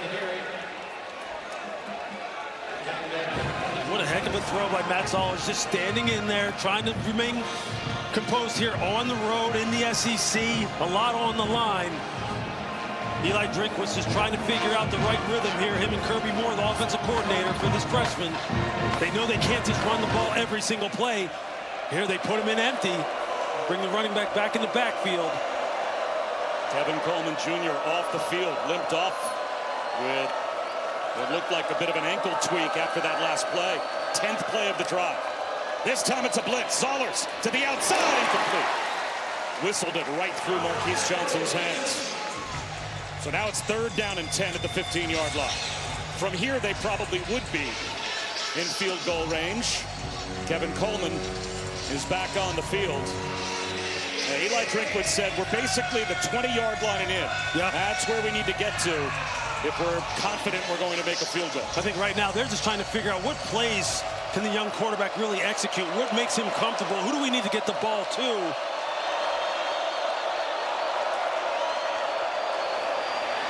Up the middle, Jamal Roberts. 4 yards. 4th and 6, and now the field goal group comes out. And Robert Meyer, the true freshman preferred walk-on, will try and give Missouri the lead back. You can feel the strain that's really probably going through the coaching staff of Missouri right now on the road in this tie ball game with the freshman in there. Now, how do we make the most opportunistic calls for this young man to help our offense achieve? And can we convert here now on this field goal attempt? 29 yards out.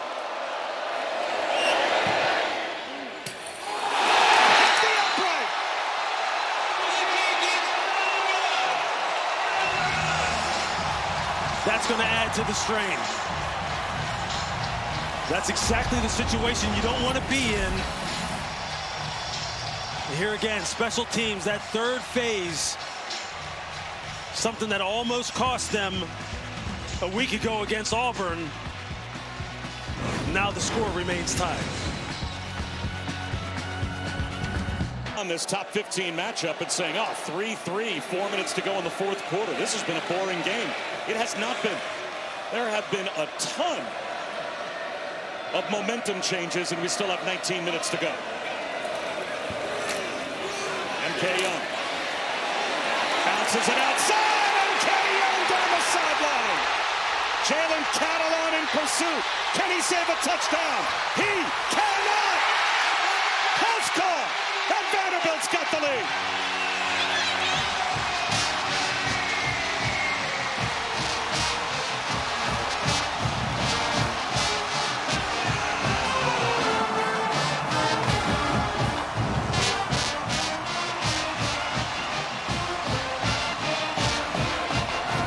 Wait till you take a look at this play, folks. This is team offense at its best. It's a great play design. A little bit of deception and just some good old-fashioned blocking out on the perimeter.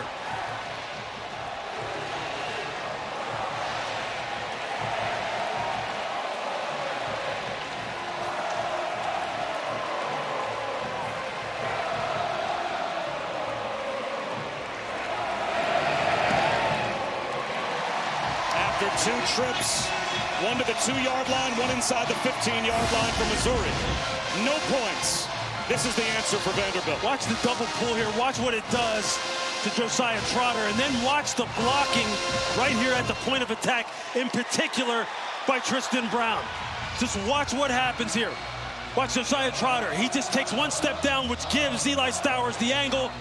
And then it's Tristan Brown with the block on the corner. And then it's out the gate for Kylan Young, who is as smooth and as explosive as it gets. He and Cedric Alexander, just a heck of a 1-2 punch. Again, the deception by the double pullers gets Trotter to just hesitate just a bit. And then MK Young is out the gate, just striding it out like he's running the 100-meter dash. And you see him then, it's full throttle, baby. And that's the kind of explosive plays that Clark Lee was looking for. He said explosives and turnovers and winning the point of attack would win this game. There's the explosive play they were looking for.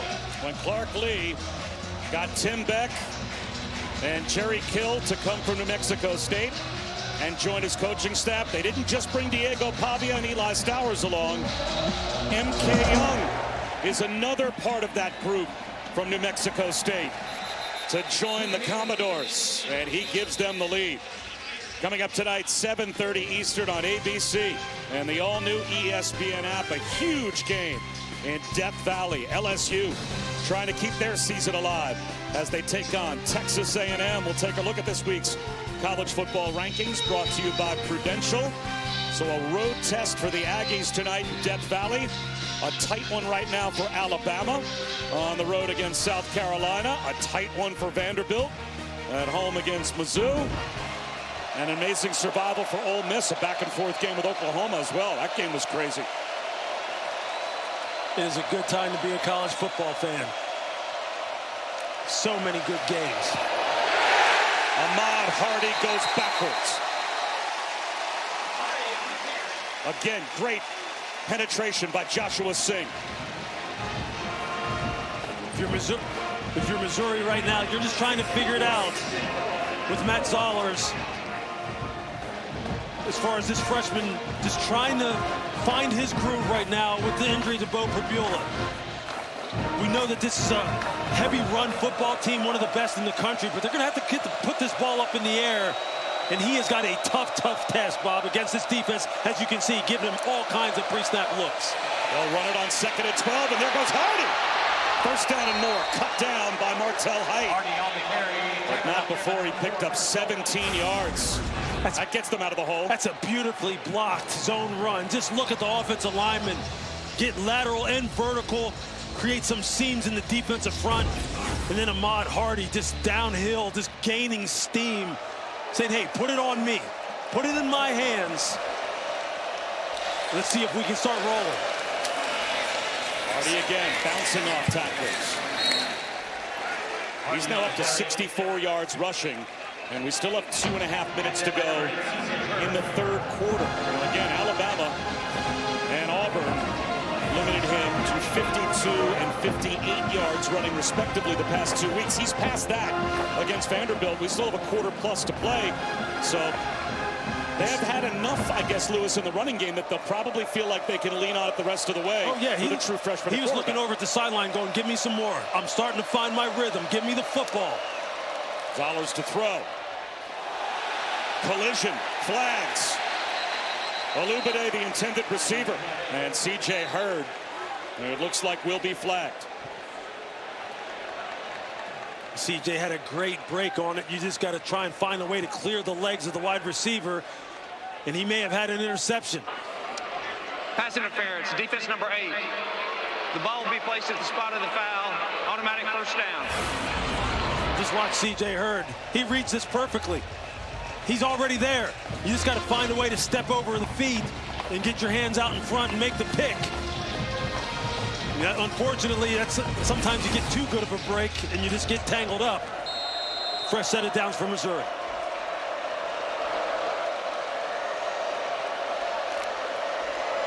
Play action. Zollers, like a statue in the pocket, finds the crosser and changes the tight end. He's got 9 yards. They were looking for the shot play down the field to Marquise Johnson. The corner, Martell Height, had it covered perfectly. They were trying to get one up over the top, and Drinkwitz told us yesterday, we're going to try and get Marquise Johnson loose down the field. It's a great cat and mouse going on right now. Freshman quarterback in the game, on the road, having to take over this offense against this defense that's as complicated as you'll see. Hardy has the first down. I mean, at the very least, what does it tell you, Lewis, when they're dialing up a shot play with the true freshman quarterback? Obviously, they wanted to take a shot, right? It doesn't look like it is going to necessarily be put the ball in the freezer and just give it to Ahmad Hardy over and over again. Well, Eli Drinkwitz knows that he's going to have to throw the football at some point to win this football game. He's going to have to put it up, and there you see offensive coordinator Kirby Moore up in the box. They're just trying to come up with a plan to get this ball in the end zone. Final minute of the 3rd. Play clock at 5. Vanderbilt secondary communicating, trying to change the looks. Hardy. Couple of yards. That should take us to the end of the 3rd quarter, unless Missouri wants to run another play. They've got time to snap it, but they can also let the clock expire if they choose. They're getting lined up. Still 20 seconds on the clock.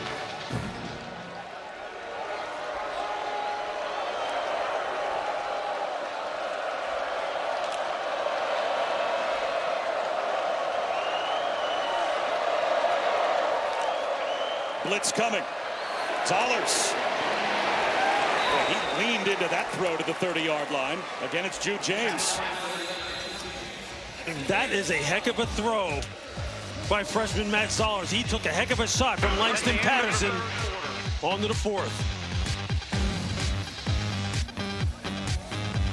Change your quarterback from what you've seen so far. How has that changed what they're able to do offensively?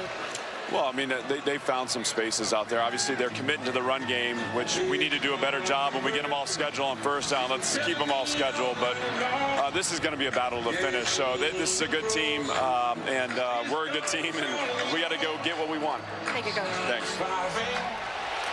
Ahmad Harding starts off the fourth quarter. What a run on 3rd and 2 down to the 15-yard line, carrying tacklers. You can see why this young man is one of the best, if not the best, running backs in college football as far as yards after contact. There you see the hit previously that Matt Zollers had taken.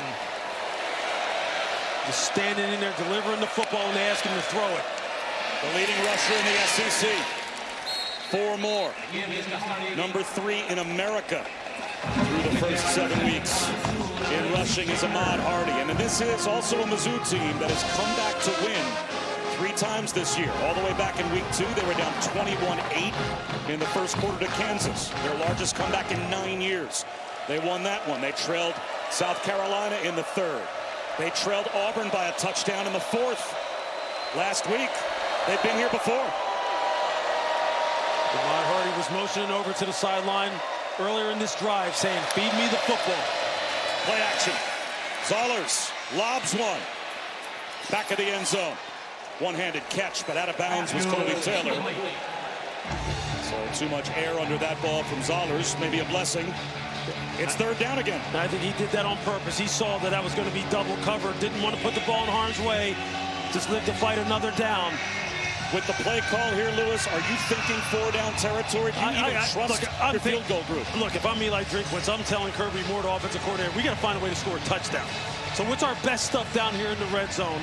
As far as throwing the football, Olubide's not on the field, so that's one option eliminated. Can we get the ball to Kevin Coleman in a catch-and-run situation, as elusive as he is? Coleman was the motion man. The screen instead to Marquise Johnson. Getting a push. Forward progress stops at the 6. Guess what? It's 4th down and 2. Here we are again, another decision for Eli Drinkwitz. A field goal obviously pulls them within 4, but both coaches called these 4-point plays in this area of the field, right? The difference between a touchdown and a field goal. Absolutely. And now you see Olubide, the fantastic freshman, he's back on the field. But sometimes it's about players over plays. And if I'm Eli Drinkwitz right now, I'm saying, look, I got to get the ball. I got to get number 1 a target. If he's one-on-one, I got to get him a target right now because he has made plays for me in big situations the past 2 weeks. Zollers.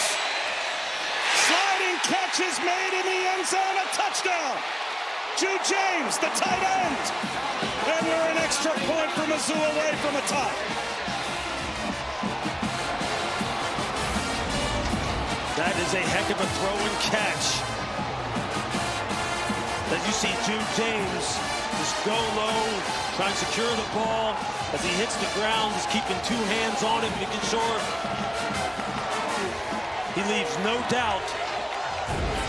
But Matt Zollers just reading that play out. He had kind of like a double post concept, a double crosser concept. He had Jude James and he had the freshman Olubide coming across the field.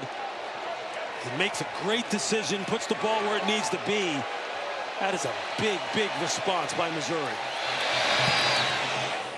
And Meyer gets the point after. This is a true freshman quarterback to a redshirt freshman tight end. Crunch time in the SEC. There you see the double crossers. He puts it low and away. Jude James, big time play. Welcome back to Vanderbilt. You're watching the SEC on ESPN. Top 15 matchup between Missouri and the Commodores. And the 2 teams have now traded second half touchdowns after the game was tied at 3 at the break. Bob Wischusen here with Lewis Riddick and Chris Button.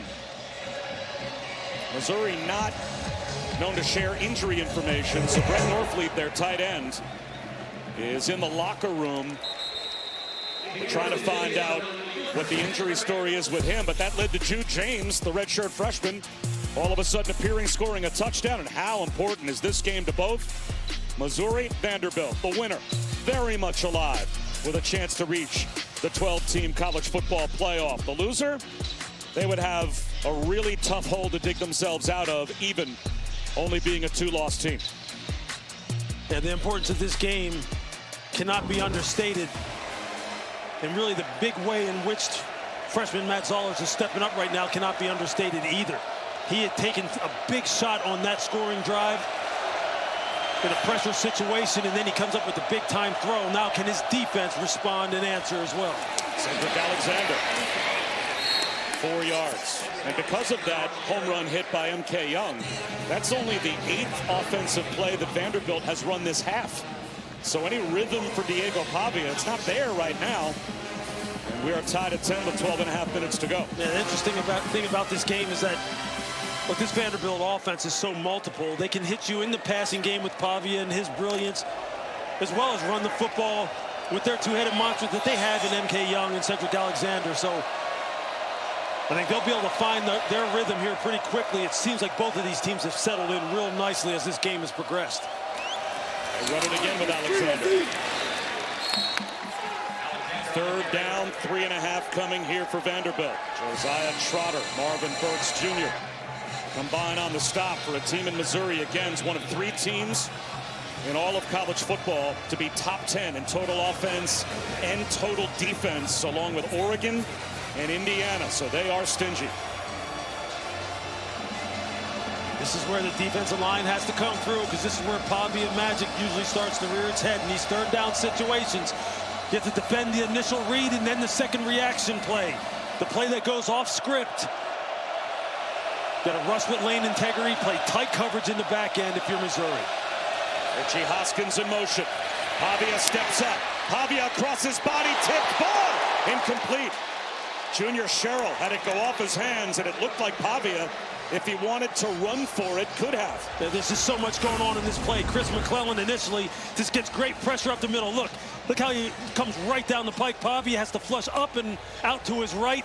He's trying to hit his trusted wide receiver, Junior Sherrill, flashing across his face. Ball's a little bit behind him, trying to reach back and make a difficult catch. And I guess it did look like Khalil Jacobs, the linebacker, had an angle on Pavia. Line drive punt. Kevin Coleman to the sideline, watches it sail out of bounds as Nick Haberer found the sideline. 24-yard line will be the starting point for Missouri. ESPN College Football is presented by Chili's 3 for Me, the best $10.99 you can eat. A chance for both of these teams to have historic seasons. Vanderbilt's already made history, just getting to the top 10 for the first time since 1947. And for Mizzou, 6-1 for their 3rd consecutive start. That puts them in position for maybe another 10-win season. They've done that back-to-back years, but a lot hinges on what happens in the next 11 minutes. We are tied at 10, and the true freshman Matt Zollers takes over off of the injury to Bo Pribula and throws the touchdown pass to Jude James. He's got it back now. Ahmad Hardy up the middle. He picks up a couple of yards. Chris Budden with an injury up there. Yeah, Missouri's still without this drive, without their tight end, Brett Norfleet, who is currently in the locker room being evaluated for an upper body injury from the Missouri staff. And in his absence, Jude James has 3 catches for 21 yards and a touchdown. You can't discount the loss of Brett Norfleet. He had 5 receiving touchdowns on the season, was a red zone threat. Exactly where Jude James stepped up. There's a lot of people having to step up for Missouri right now, namely the guy who I've already dubbed Baby Joe Flacco and Matt Zollers. Ahmad Hardy across the 30 to about the 31-yard line. It'll be 3rd down and 3. Another tackle for Brian Longwell. Every play just so critical right now. Eli Drinkwitz and Kirby Moore have to be precise with their play calls. Look, they know what the big-time runs are for Ahmad Hardy and Jamal Roberts. They know what the call there is when you have to throw it against that defensive coordinator right there on your screen. And Steve Gregory, what are our best throws? What are our best route combinations? Matt Zollers has shown that he's up to the task. Roll out for Zollers. He's going to try and run forward, and he'll get it. The true freshman with a 5-yard scramble and a first down. Just a smart decision. You see there the play action fake. If it's not there, hey, tuck the ball down and get the first down. Make sure you secure it on contact. Go ahead and let them know that you picked up the first, young man. Play with confidence. On the road, SEC matchup. 8 for 11, 52 yards and a touchdown. That's a heck of a start. Long way to go yet in this ball game. But he seems like he's in control. Jump cut for Jamal Roberts. Tackled by Martell Height. And this puts Missouri also, Lewis, well over 32 minutes time of possession, closing in on 33 minutes to the 18:38 of Vanderbilt. That's their bread and butter. They're number 4 in America in time of possession. That's a great point. It just shows you that this running game, Ahmad Hardy, Jamal Roberts, it is formidable.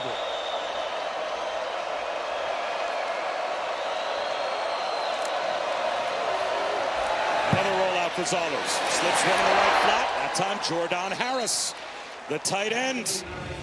Another answer with Brett Norfleet in the locker room. Just look at the effect that the run game has. Watch what it does to the whole front seven. I mean, right now, if you're Jordan Harris, you're sitting there going, look, I have nothing but space. And this just helps the young quarterback just settle in and settle in. They're marrying up the run with the opportunistic passing game as well as you possibly can. 3rd down and 1. Right up the middle. The pile pushes. It's another Missouri first down. And it just continues to grind the clock down, Bob, as you mentioned. Continues to keep the Vanderbilt offense and Diego Pavia on the sideline. Jamal Roberts did it again. And number 20 grew up in St. Louis, dreamt of playing for Mizzou. He was 6 years old when College Game Day came to Mizzou, and the Tigers beat Oklahoma. He was a 9- and a 10-year-old when Missouri played in SEC championship games after they left the Big 12. Zollers under pressure. He's going to try and throw it away. And he got outside the tackle box. I think he did well to avoid that sack. And Corday Sidnor holding his left ankle. It's a smart defensive play on the part of Vanderbilt in their secondary. They pick up the first down. You're at midfield. What are you told all the time as a coverage defender? Look for the play action shot. And that's what they were trying to get. Trying to get Alubide up over the top. Sidnor is hurt. We'll step aside.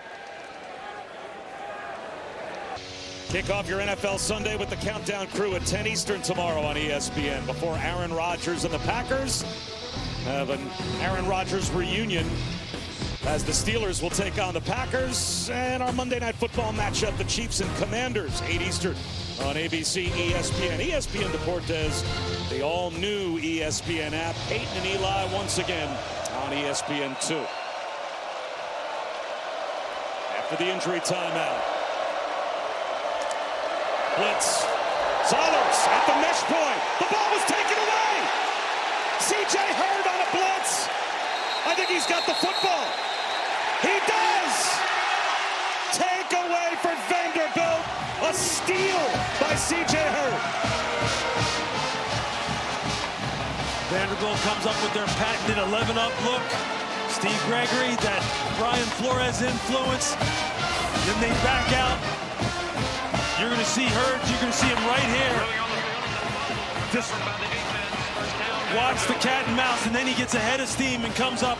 And at the mesh point, he just takes the football out of the hands of Jamal Roberts. I mean, that's a big-time play. You can see they're trying to. The exchange isn't clean. You can tell the quarterback, Matt Zollers, is trying to pull the ball out. Jamal Roberts doesn't have it secured. And C.J. Hurd says, hey, if neither of you two want it, I'll take it. And I'll give it back to my offense. That's just a big-time play. As you see Stephen Gregory congratulating C.J. Hurd on the sideline. Now, what can the Vanderbilt offense do with it? Avia looking downfield for the freshman. And that's well out of bounds. He tried to hit Caleb Barnett. They tried to sneak the true freshman speedster out of the backfield on a wheel route. And Nicholas Rodriguez read it and ran right down the sideline with it. That's going to be one of those plays that kind of goes unnoticed in the course of this football game. But that guy right there on your screen, Nicholas Rodriguez, that is a heck of a read and coverage execution on the part of a linebacker against one of the faster players on the Vanderbilt offense.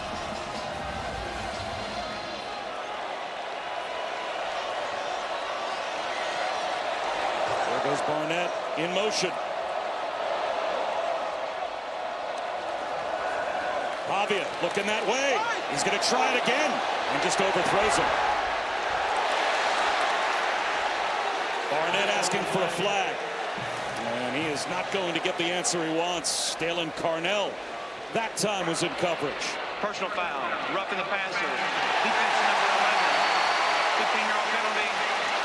Automatic first down. Wow, there was a flag though, and it's Langdon Kitchen who roughed Diego Pavia. Yeah, this is an easy call to make. You're going to see Kitchen coming off the top of the screen. Watch his right arm. Right there, right across the face mask of Diego Pavia, trying to affect the throw as he's executing that bull rush against Isaiah Glass. It's just a critical mistake. Critical mistake.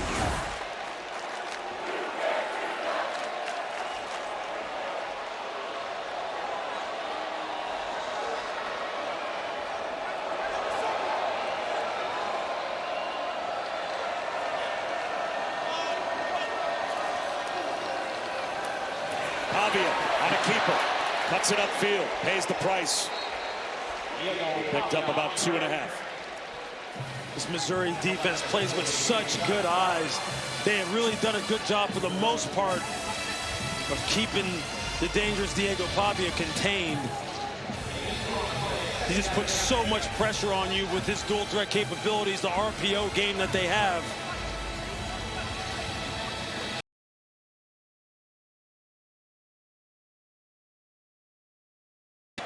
Just get the feeling, where's Eli Stowers? Is he going to make his presence felt? He had a big catch at the end of the first half. Just too good of an athlete, too good of a weapon to hold down. Kylan Young hurdles and ends up upside down as Dalen Carnell cut his legs out. He lost a half yard. Now it's going to be 3rd down and 8. This Missouri defense, man, I mean, they are earning it. Watch Carnell just trigger right away immediately. Loses his balance, loses his footing. Still able to get a hit from Kylan Young as he's looking a little gimpy. Just a big star defender at 6'2", 225 pounds. Now it's time for the pass rush. It's time for the big guys up front. Can they affect the passer? Can Diego Pavia find an opening throwing this football? Slam. It's there. There's room there. Eli Stowers has the first down. Said he was going to make his impact on this football game, and there he goes to his guy, Eli Stowers, just running the slant. They flex him out like a wide receiver. Look at him, just give him a little bit of a move at the top of the route. Secure the football, move the chains. Diego's looking right at him. And New Mexico State, those two battled it out for the quarterback spot. Stowers becomes a tight end because Pavia won it, and now they're best friends playing together here at Vanderbilt. Circling in motion, Caleb Barnett. Pavia, the pitch, Barnett, the speed. A little dead leg move inside the 5-yard line. 1st and goal. Flag down back at the line of scrimmage, though.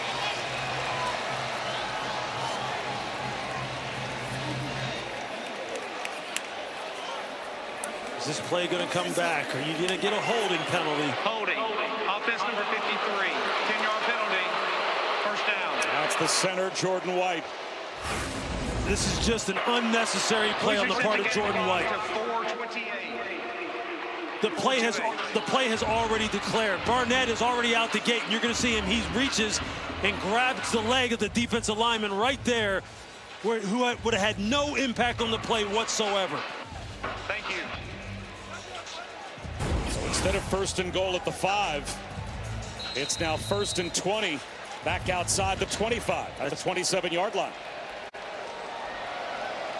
And up on 4 minutes and 20 seconds to go as well.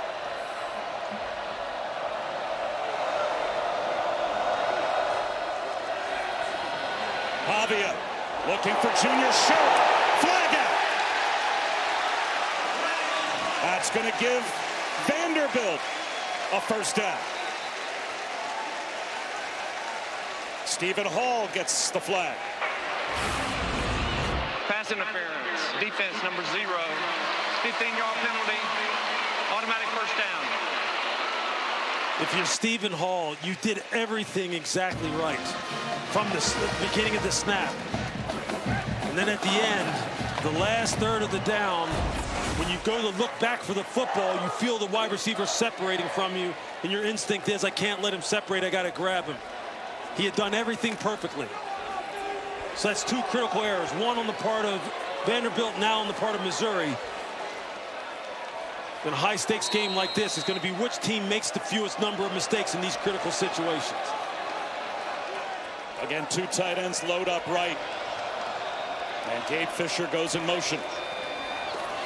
Kylan Young inside the 10-yard line. Remember, Missouri used a timeout earlier in the half.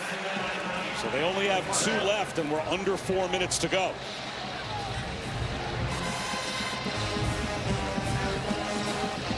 Cedric Alexander comes back in the game.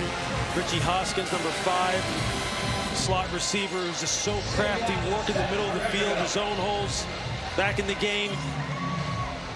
Got big Cole Spence, the 6'7" tight end in the game. With so many different weapons they can go to.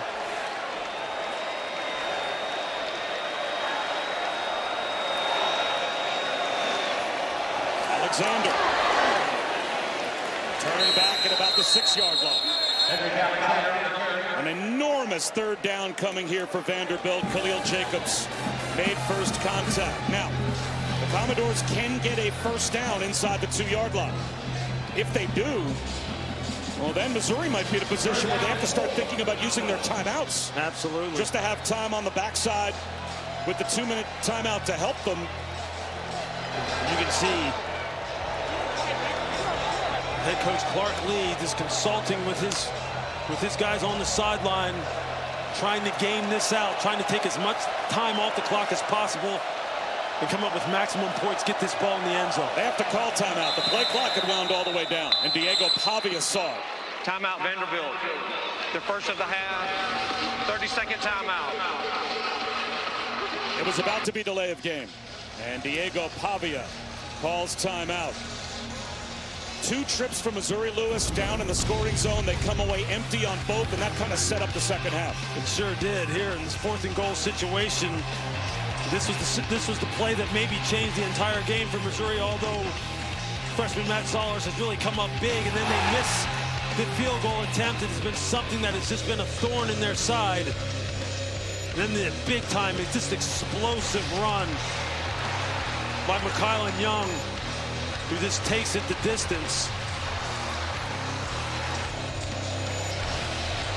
And then again, the freshman just coming up big, just staying poised, calm, and collected. Normal tight end, Brett Norfleet not in the football game, and Jude James just comes up big. There's a lot of action for a 10-10 game. A lot of action, a lot of twists and turns. And that's just in the second half. And so much could be determined by this play here. 3rd down and 4. From the 6. Cedric Alexander in motion into the slot right. Pavia, straight quarterback run.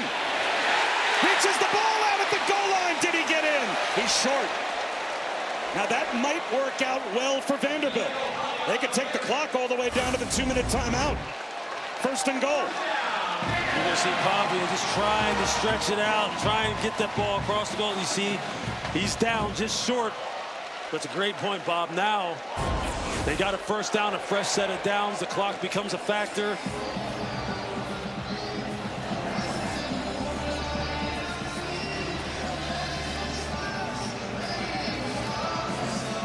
For a moment, the clock stopped at 2:13 to go, but now they have appropriately restarted it.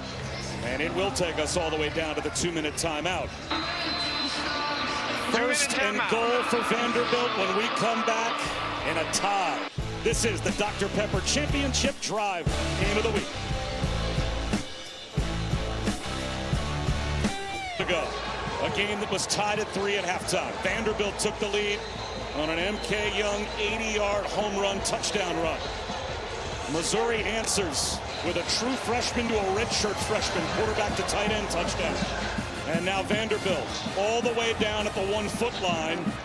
First and goal. 2 timeouts left for Missouri.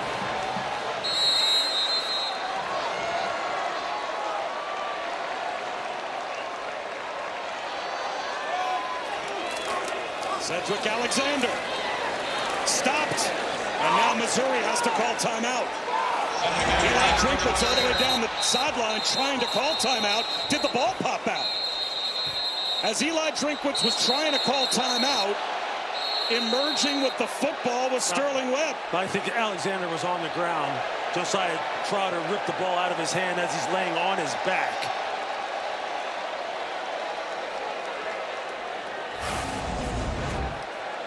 And you're going to clearly see that he's on the ground. Trotter makes contact there. He's fighting, he's spinning. He's on the ground. Then the ball's pulled out. It almost looked like you could make the argument the forward progress was stopped even before he got to the ground.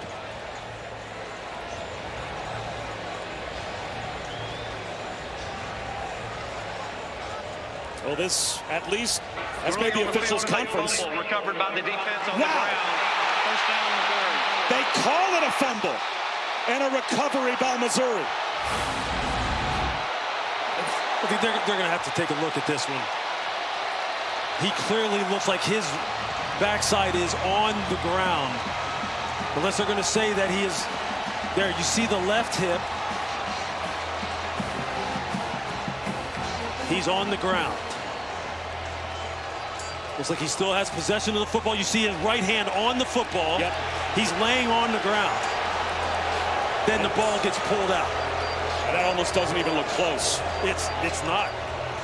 It's not close at all. And you know what? Thankfully, at least if you're a Vanderbilt fan, it looks like it's not close, because once they rule it a fumble on the field, you need indisputable evidence to overturn it.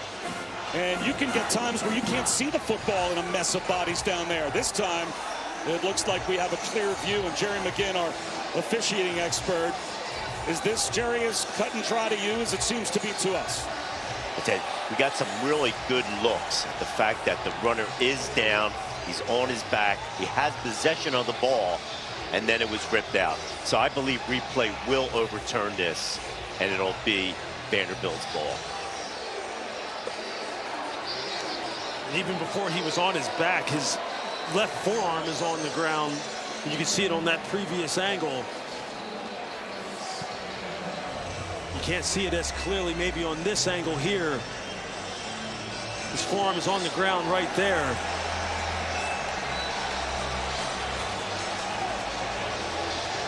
And with the pink gloves, you can see he clearly has control of the football.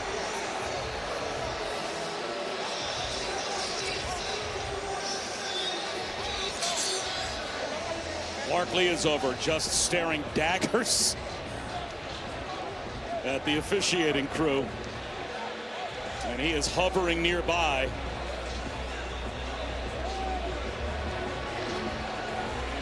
Now, part of what also takes as long as we are seeing here, even if it's a cut and dry call, and we learned this from listening to the ACC back and forth from their operations center, we can eavesdrop. Sometimes they have to accurately know where the ball's going to be placed. They have to get the clock right, because Eli Drinkwitz ran downfield and called timeout when he thought the play was over. Was the play over? Correct. And where will they set the clock based on his timeout? So sometimes that's all part of this conversation. After further review, the ball carrier was down at the 1.5.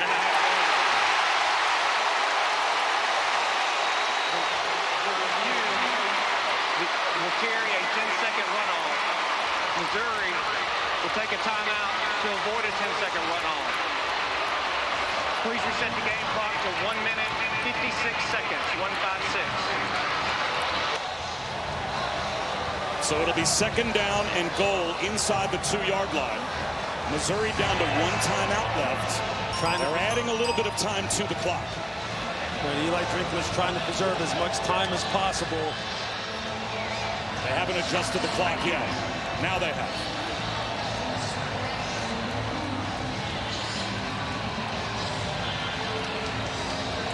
Look, if you're Vanderbilt right now, look, you still have to execute. As favorable as this situation seems for you, given where you have the football, you still have to execute.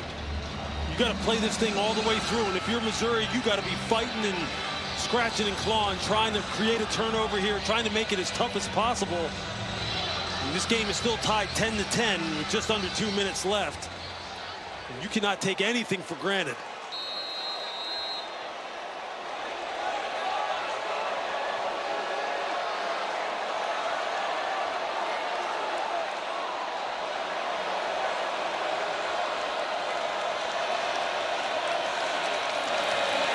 Pavia keeps it. Pavia leaps. He scores. Touchdown, Vanderbilt.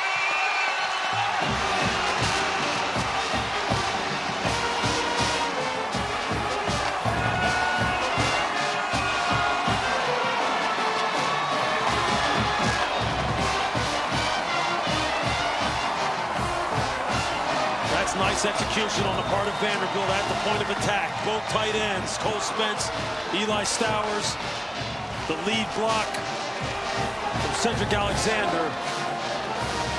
And then Pavia does just enough to get in the end zone. That's the kind of execution you're looking for in a critical situation.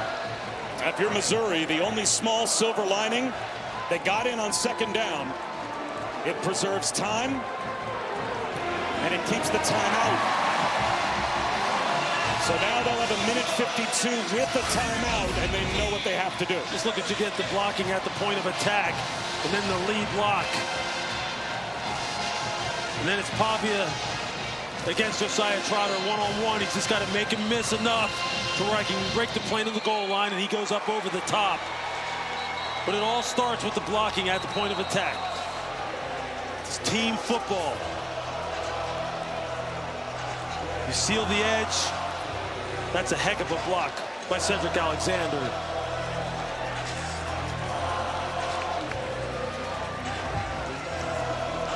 The Heisman pose last week for Diego Pavia. The Heisman pose this week as he is now up. He's only got about 150 yards of total offense, but that touchdown run puts Vanderbilt back on top.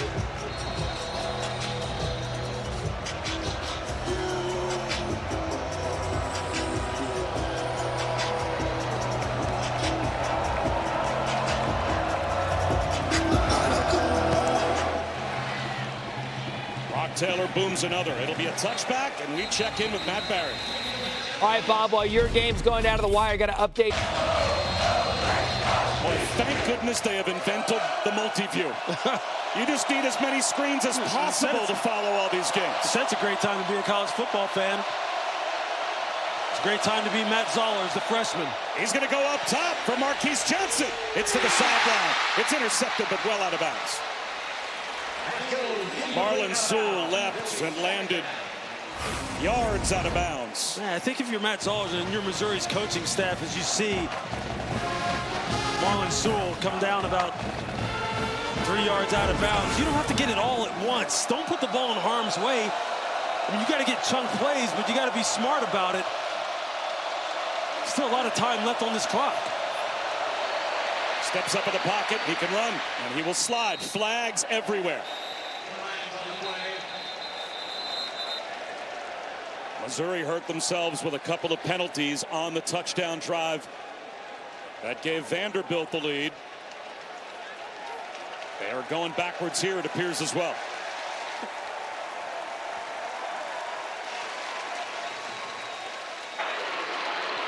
Personal foul. Tripping. Offense number 55. Half the distance to the goal. Second down. Wow. And a personal foul adds a little bit more real estate. It's center Connor Tollison. You're just going to see him at the snap. He just loses his balance. He trips over the feet of his right guard. 1 minute, 40 seconds. 1:40. And he's just falling down as the play's progressing, and he has no other choice as his legs come up in the air. Just unfortunate. He trips over his own teammate. So it makes the field that much longer for Matt Zollers, the true freshman quarterback. Oh, Prabula on the sideline, helplessly watching on crutches. Zollers from the goal line, heaves it out of bounds. Here come the pressures from Steve Gregory, the defensive coordinator. That time it's Langston Patterson is walking up into the line of scrimmage. You don't know who's coming, who's dropping. This is not where you want to be. 3rd down and 23. 2 plays to get 23 yards to keep the game alive.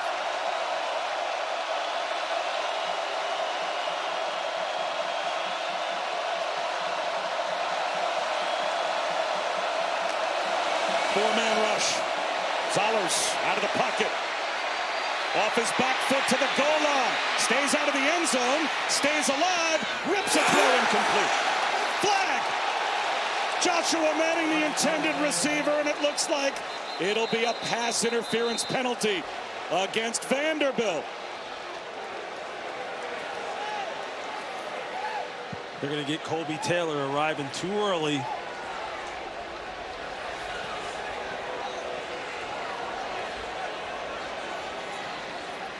These broken play situations for defensive backs are just one of the hardest situations that you find yourself in when a quarterback is scrambling.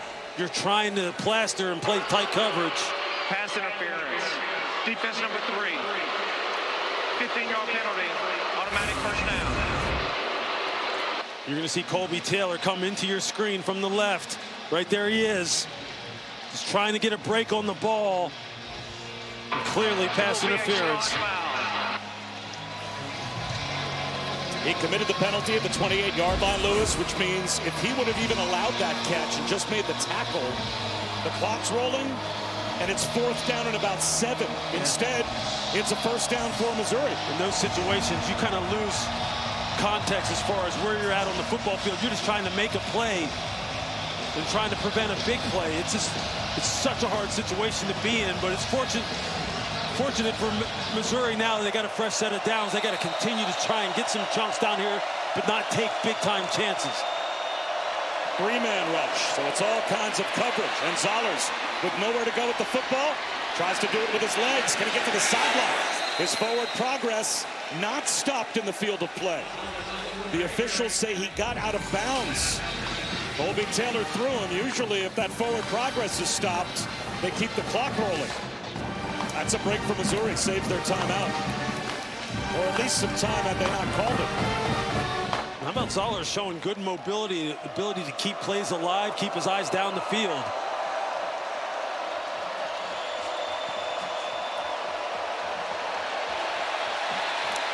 They might catch too many men on the field for Vanderbilt. Instead, Clark Lee calls timeout. Vanderbilt. Their second of the half, 30-second timeout. Another update, an insane day of college football. Matt Barry keeping us updated. Yeah, Bob, it has been insane, especially in the SEC. I want to show you what. Like we said, multi-screen, the multi-viewer, and a chance to reach the 12-team playoff arguably hangs in the balance in this matchup of top 15 teams for both. The winner, very much alive. The loser, long odds to make the 12-team college football playoff. And the hopes for Missouri rests on the shoulders of a true freshman, Matt Zollers, who has been a gamer. He's been good. He absolutely has. And right now, if you're Steve Gregory, you're trying to figure out, do I need to pressure this young man? Because he looks a little bit too calm back here in the pocket. Easy pitch and catch. Again, it's Jude James. It's been his favorite target. First down. And that stops the clock for the moment with 1:06 to go. And I think you got to be careful if you're Vanderbilt. You don't want to let him just sit back here and just pick you apart going down the field. You want to start sending some extra bodies after him. Tries to run, and this time the door closes. He's back to the line of scrimmage, but that will cost them valuable time. And if they have an injured player here, it's going to cost them their timeout.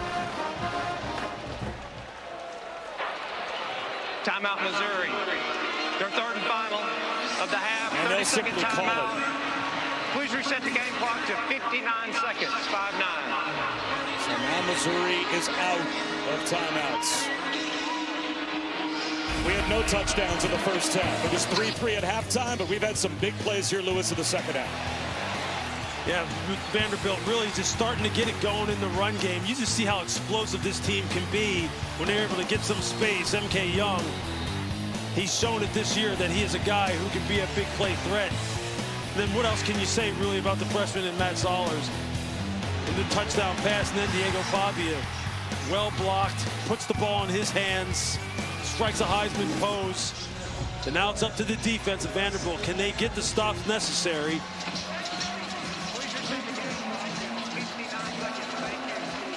A fair number of these students started lining up for College game day at noon yesterday. We saw a video of the women's basketball team throwing them donuts this morning at 5 o'clock in the morning, and they were going wild then. Straight from College game day, straight to the student section, and they are going wild now after the final timeout for Missouri.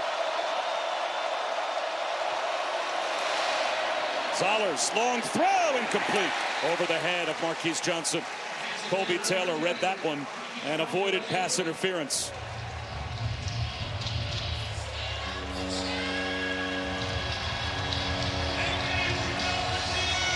Basically, here's the ball game. Got 3rd and 10.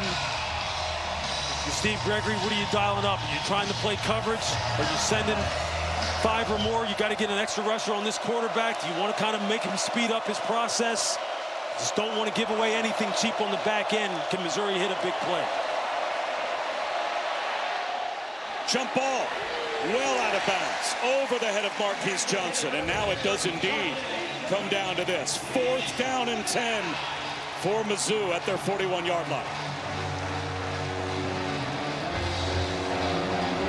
Not really giving their wide receivers a chance.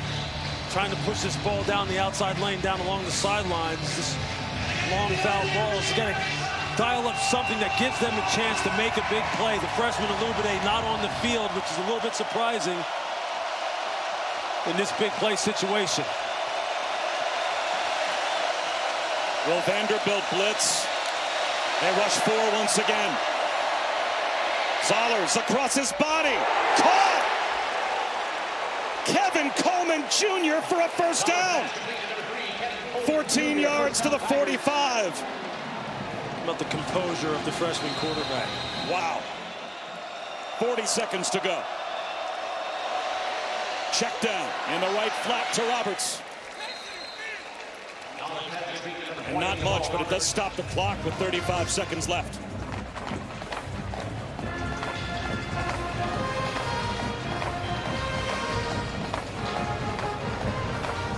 Trying to be mindful of the clock while at the same time, you know, you're gonna have to put the ball up down the field.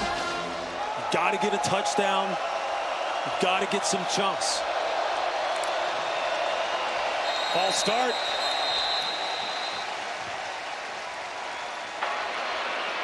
False start. Offense, number 77. 5-yard penalty. 2nd down. It's on the right guard, Biegler.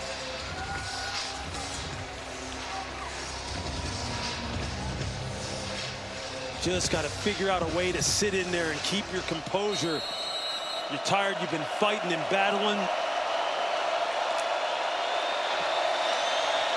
Got to give your quarterback a chance, and if you're Vanderbilt, got to play good coverage. Zollers over the middle. Another completion to Kevin Coleman Jr. Another first down. And it stops the clock. 30 seconds to go. These are big-time throws. Big-time throws by a true freshman who had only attempted 6 passes before this game. And not spiking it. Here comes the blitz. Pocket collapses. Zollers tosses one. Near side, almost intercepted.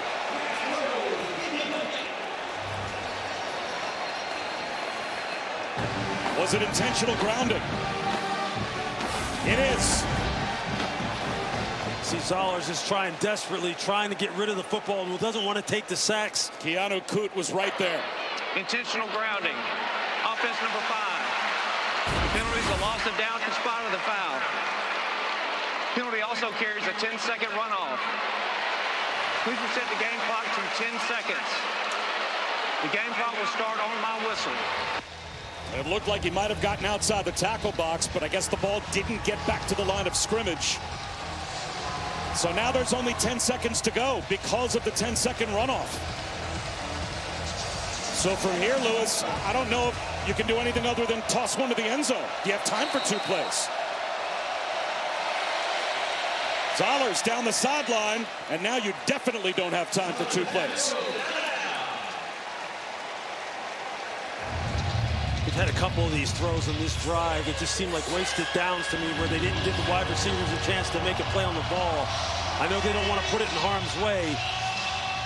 But now it basically comes down to 1 play. Unless you want to run like a 5-yard out, just get that much closer. And then attempt a Hail Mary, yeah. But you really risk running out of time, and now it looks like a strategic defensive timeout called by Clark Lee. Timeout Vanderbilt.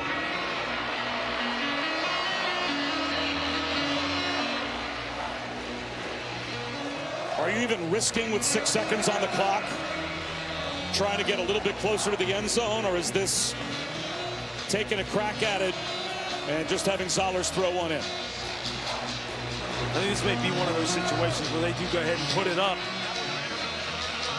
The second half.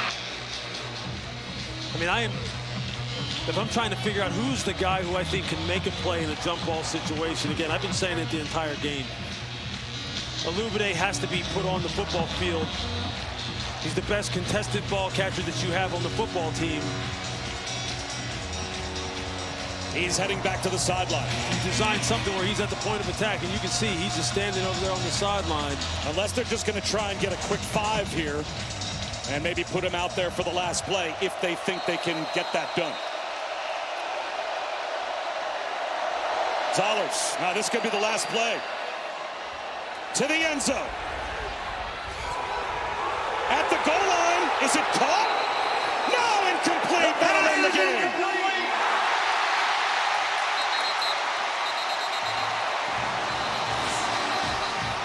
The officials telling both sidelines to hold up. Kevin Coleman Jr. right at the goal line had a chance to make the catch.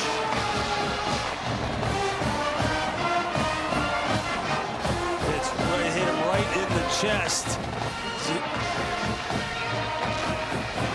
Previous plays under further review. Does he have it trapped up against his legs? I think you see the ball there on the ground. The problem is if the clock went to all zeros, even if they rule this a completed pass, that ball's short of the goal line. Sure is, and I think it hit the ground anyway. I think it went right through his arms. A look from pylon cam. See the ball come down as Coleman is standing right there at the goal line. It hits him right dead in the chest. There you see the ball on the ground. Incomplete pass.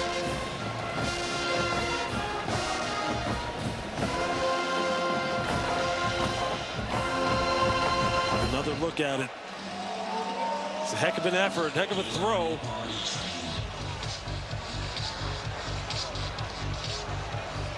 Ball on the ground. And again, even if he had hauled it in, it looked like the ball was short of the goal line while he was down.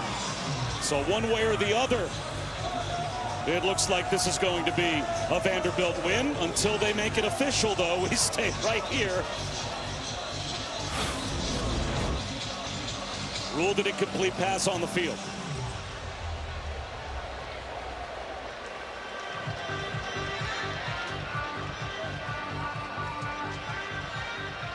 He may have secured that before he went to the ground. Yeah, but again, is the ball on the goal line or is it short? Yeah, that's a different look at it there.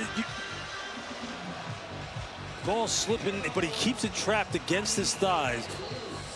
From the other angle, it looked like that ball had touched the ground, but as we've said numerous times, as you've said, it's short of the goal line regardless. His body's on the goal line, but that means he's keeping the ball from the goal line. Right. After further review, the pass was caught, but short of the goal line. Time expired on the play. The game is over. Wow. So it turns into a completion to Kevin Coleman Jr. and probably 3 or 4 inches away from a Hail Mary touchdown. What a win for Vanderbilt. Let's go down to Chris. Coach, in what was a very odd and wild game, what are you most proud of the way that your boys closed it out today? Well, just that. I mean, they fought. That was back and forth. That's a really good Missouri team. Obviously, we played better at the end there, and I think there was some gutsy play by our defense kind of right there coming out of the half. We had the explosive run and the touchdown drive. A lot to like about that back and forth. We can build off this. There's also a lot to learn here. A lot of eyes on Nashville today, college game day in town. What do you hope that you showed college football about what you and this team are building here in Nashville? Well, listen, first and foremost, I'm just excited for our players and our program. Obviously, we love Nashville. We love our university. We were so glad and proud to share that with the nation today. And this won't be the last time. This program is just getting started. There's so much for us out in front. We appreciate the attention. We'll keep working hard to put a product on the field that inspires people to show up. But more of that ahead for us. Congratulations. Thanks so much. Vanderbilt does it again. What a gutty performance, though, with a true freshman at quarterback from Missouri as well. But the Commodores survive. For Louis Riddick and Chris Budden, I'm Bob Wischusen. Thanks so much for watching. Enjoy the rest of your college football night. Thank you for watching this presentation of the Southeastern Conference on ESPN.